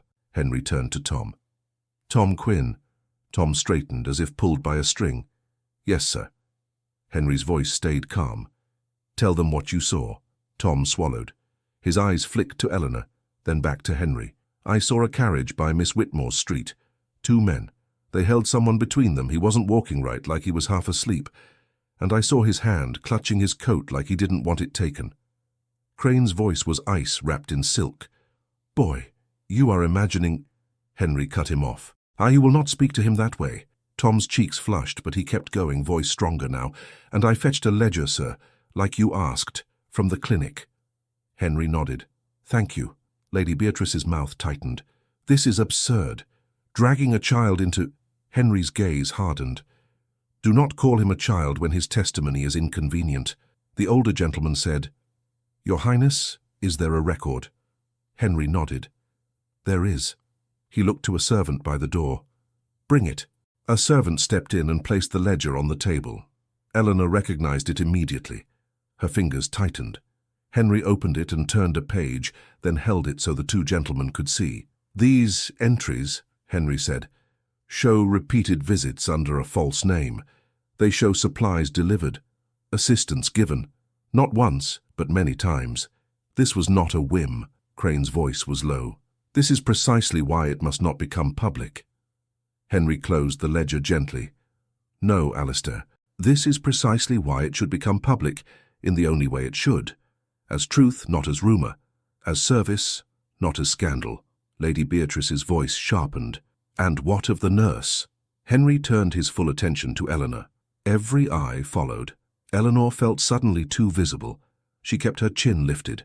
Henry's voice softened, and it was the most dangerous thing in the room because it sounded like reverence without performance. What of the nurse? Henry repeated. She is the reason I am standing here.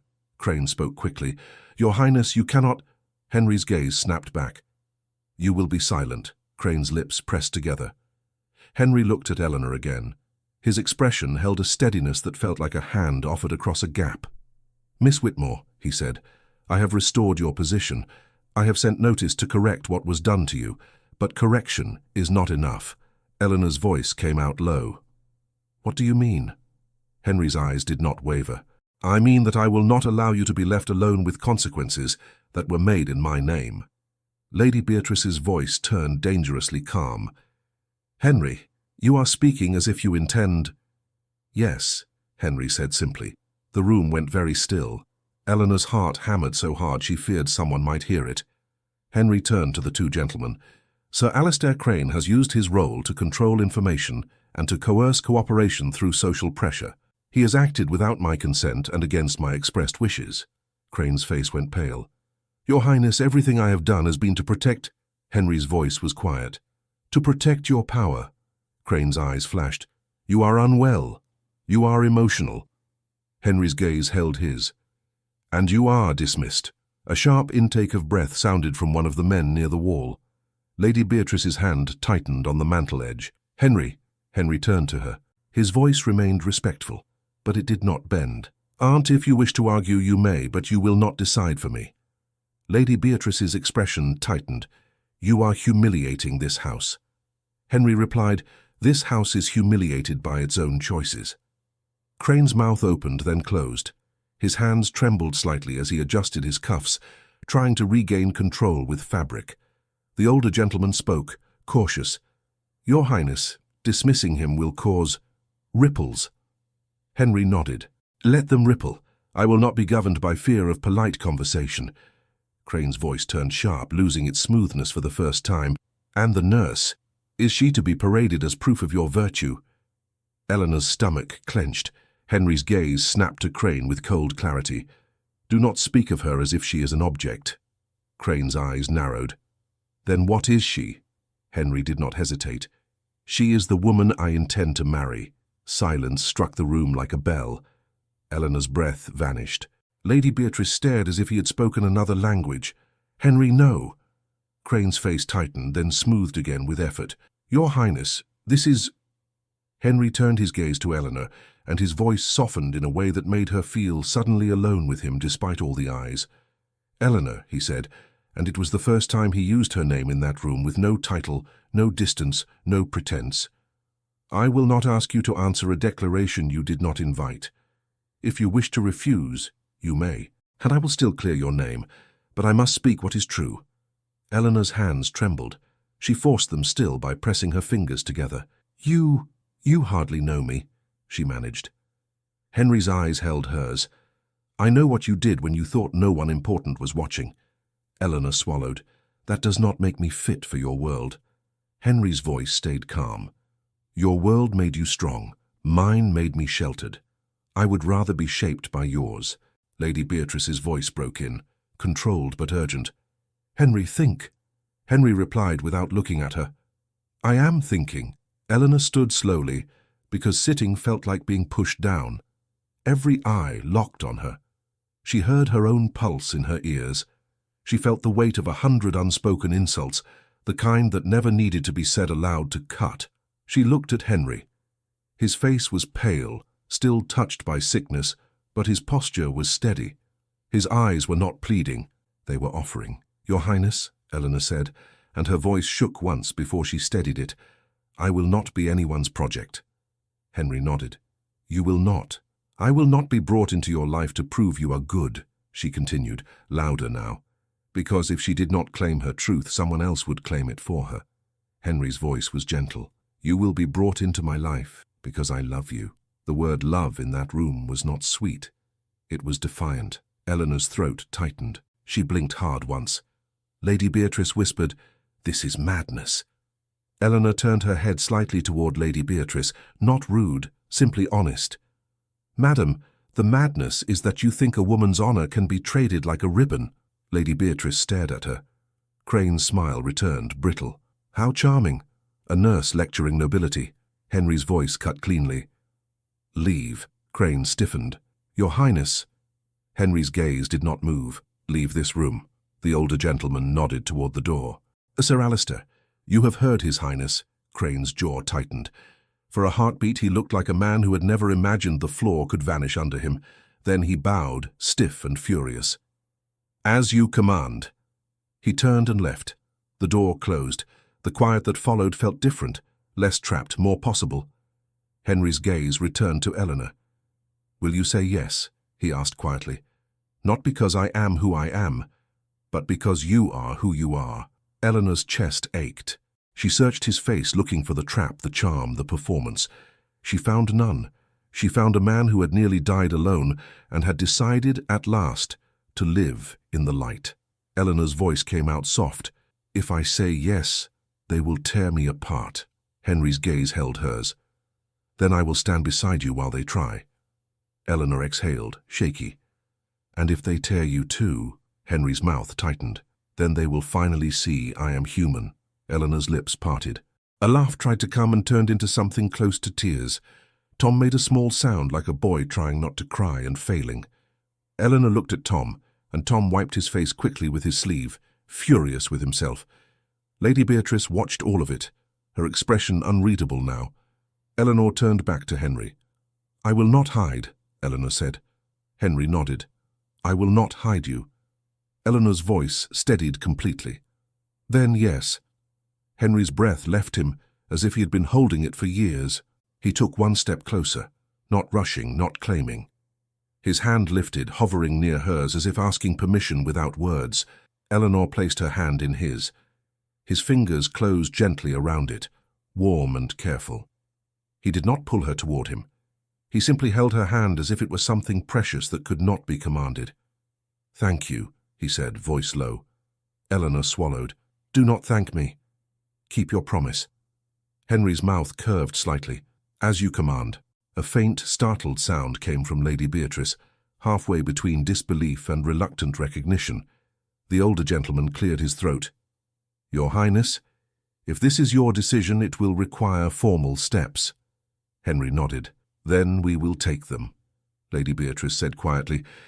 "You will be unforgiving." Henry looked at her, and his voice softened, not weak, simply sincere.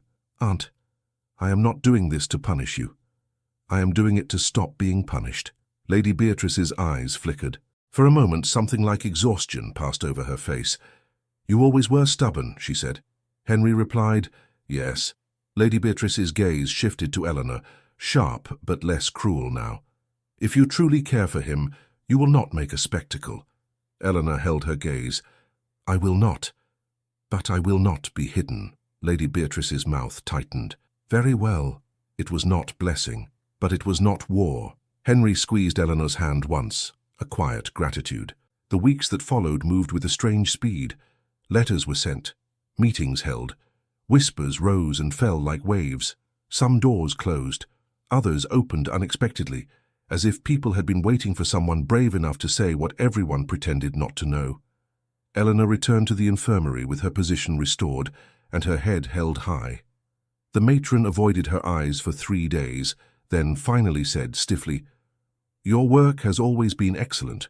Eleanor replied, "Then judge me by that." Dr. Pembroke approached her one afternoon near the ward doors. He looked uncomfortable, as if apologies made his throat itch. "Miss Whitmore," he said, "I acted under pressure." Eleanor did not soften. "So did I, and yet I did not lie." His mouth tightened. "You have every right to despise me." Eleanor looked at him steadily. "I do not have time to despise. I have patience." He nodded once, chastened. "Yes." Henry came to the infirmary once quietly, with no parade. He stood at the back of the ward in a plain coat, listening more than speaking. Eleanor found him there and walked straight to him. "You should not be here," she said under her breath. Henry's mouth twitched. "You should not scold me." "I will," Eleanor replied, "when you behave like a boy sneaking sweets." His eyes warmed. "It comforts me." Eleanor's cheeks heated. "You are reckless." Henry leaned slightly closer, careful of ears nearby. "You like me alive, then?" Eleanor's voice turned sharp to hide her tenderness. "I like you obedient." Henry's low laugh was brief. "That will be your greatest struggle." Eleanor glanced at the patients, then back at him. "Have you eaten?" Henry sighed. "Not enough." Eleanor nodded briskly. "Then you will come with me, and you will eat what I put in front of you." Henry's eyes softened. "As you command." Eleanor tried to look severe. She failed. When the day of the wedding arrived, it was not a spectacle. It was formal, proper, and still somehow intimate, because Eleanor refused to let it become theatre. She stood in a simple gown. Her hands were steady. Her heart was not. Henry stood waiting, pale in the morning light, eyes fixed on her as if she were the only thing holding the world in place. When she reached him, he lowered his voice so only she could hear. "You're here," he said. Eleanor's throat tightened. "I said yes." Henry's eyes shone with something restrained and fierce. "I will spend my life earning it." Eleanor's lips trembled. "You will spend your life letting me work." Henry's mouth curved. "That too." When the vows were spoken, Henry's hand trembled slightly as he placed the ring on Eleanor's finger, not because he doubted, but because he felt the weight of choosing truth. Eleanor slid the ring onto his finger with steady hands, as if anchoring him. Afterward, when the guests had thinned and the air finally belonged to them, Eleanor stood with Henry in a quiet room at Ashford House. A small table held tea that had gone cold. Henry watched her, as if he could not bear to look away. Eleanor exhaled slowly. "So this is it." Henry stepped closer, careful, still asking with his body what he would never demand with words. "This is it," he repeated. Eleanor lifted her chin. "If you ever try to hide me for your comfort, I will walk out." Henry nodded. "If I ever try, it will mean I have become someone you should not stay with." Eleanor's eyes stung. "Don't speak like that." Henry's voice softened. "Then tell me what to speak." Eleanor swallowed. "Speak like a man who knows he is loved and is not afraid to deserve it." Henry's breath left him. His hand lifted, and this time he touched her cheek gently, the way one touches something sacred. Eleanor's eyes closed for a brief moment, not from weakness but from relief so sharp it almost hurt. Henry's voice was low. "You saved my life." Eleanor opened her eyes. "And you saved mine." Henry's brows drew together. "I did not." Eleanor gave him a look. "You did. You took my name into rooms where I was never allowed. You spoke it with respect. You made it harder for them to crush me." Henry's eyes held hers. "Then we saved each other." Eleanor's throat tightened. "Yes." Henry's thumb brushed her cheek once, then fell away as if he feared to take too much. Eleanor caught his hand before he could withdraw. "You may hold my hand," she said softly. "You may hold it all you like." Henry's breath shook. "Eleanor, yes, I thought love was a luxury," he murmured. "Something people like me were allowed only if it did not disturb anything." Eleanor's voice was gentle. "Love is not a luxury. It is a decision." Henry nodded. "Then I decide you. Every day." Eleanor's smile trembled into place, bright and real. "And I decide you.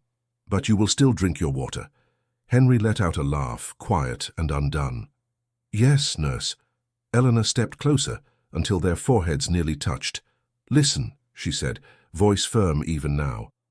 "We will build something useful, not just a marriage, not just a story for them to whisper about. We will build a place where women can train, where the poor can be treated with dignity, where charity is not a performance. Henry's eyes warmed. Tell me what you need. Eleanor swallowed, overwhelmed by the question because it was asked like she was allowed to answer. A school, she said, a proper one, with supplies that do not run out, with wages that do not vanish when a woman is accused of being human. Henry's jaw tightened. You will have it. Eleanor's throat tightened. Do not promise what you cannot keep. Henry's gaze held hers. I can keep it. Not alone. With you. With your stubbornness. Eleanor laughed softly. It will be work. Henry's voice was steady. Good. I have been idle too long. Eleanor drew a slow breath. She looked at him, truly looked, and saw the man who had collapsed in an alley, fevered and frightened, begging her not to let them. Now he stood in front of her, not healed of everything, but healed of hiding. Eleanor's voice softened. From that alley, everything changed. Henry nodded. And thank God you didn't keep walking. Eleanor's eyes stung again. I almost did. Henry's hand tightened around hers. But you didn't. Eleanor leaned in and kissed his cheek. Brief, proper, and still so full of feeling that Henry's breath caught as if he had been struck by joy. He closed his eyes for a moment, then opened them, smiling like a man learning peace. Eleanor's voice turned quiet as if speaking to the whole world through him.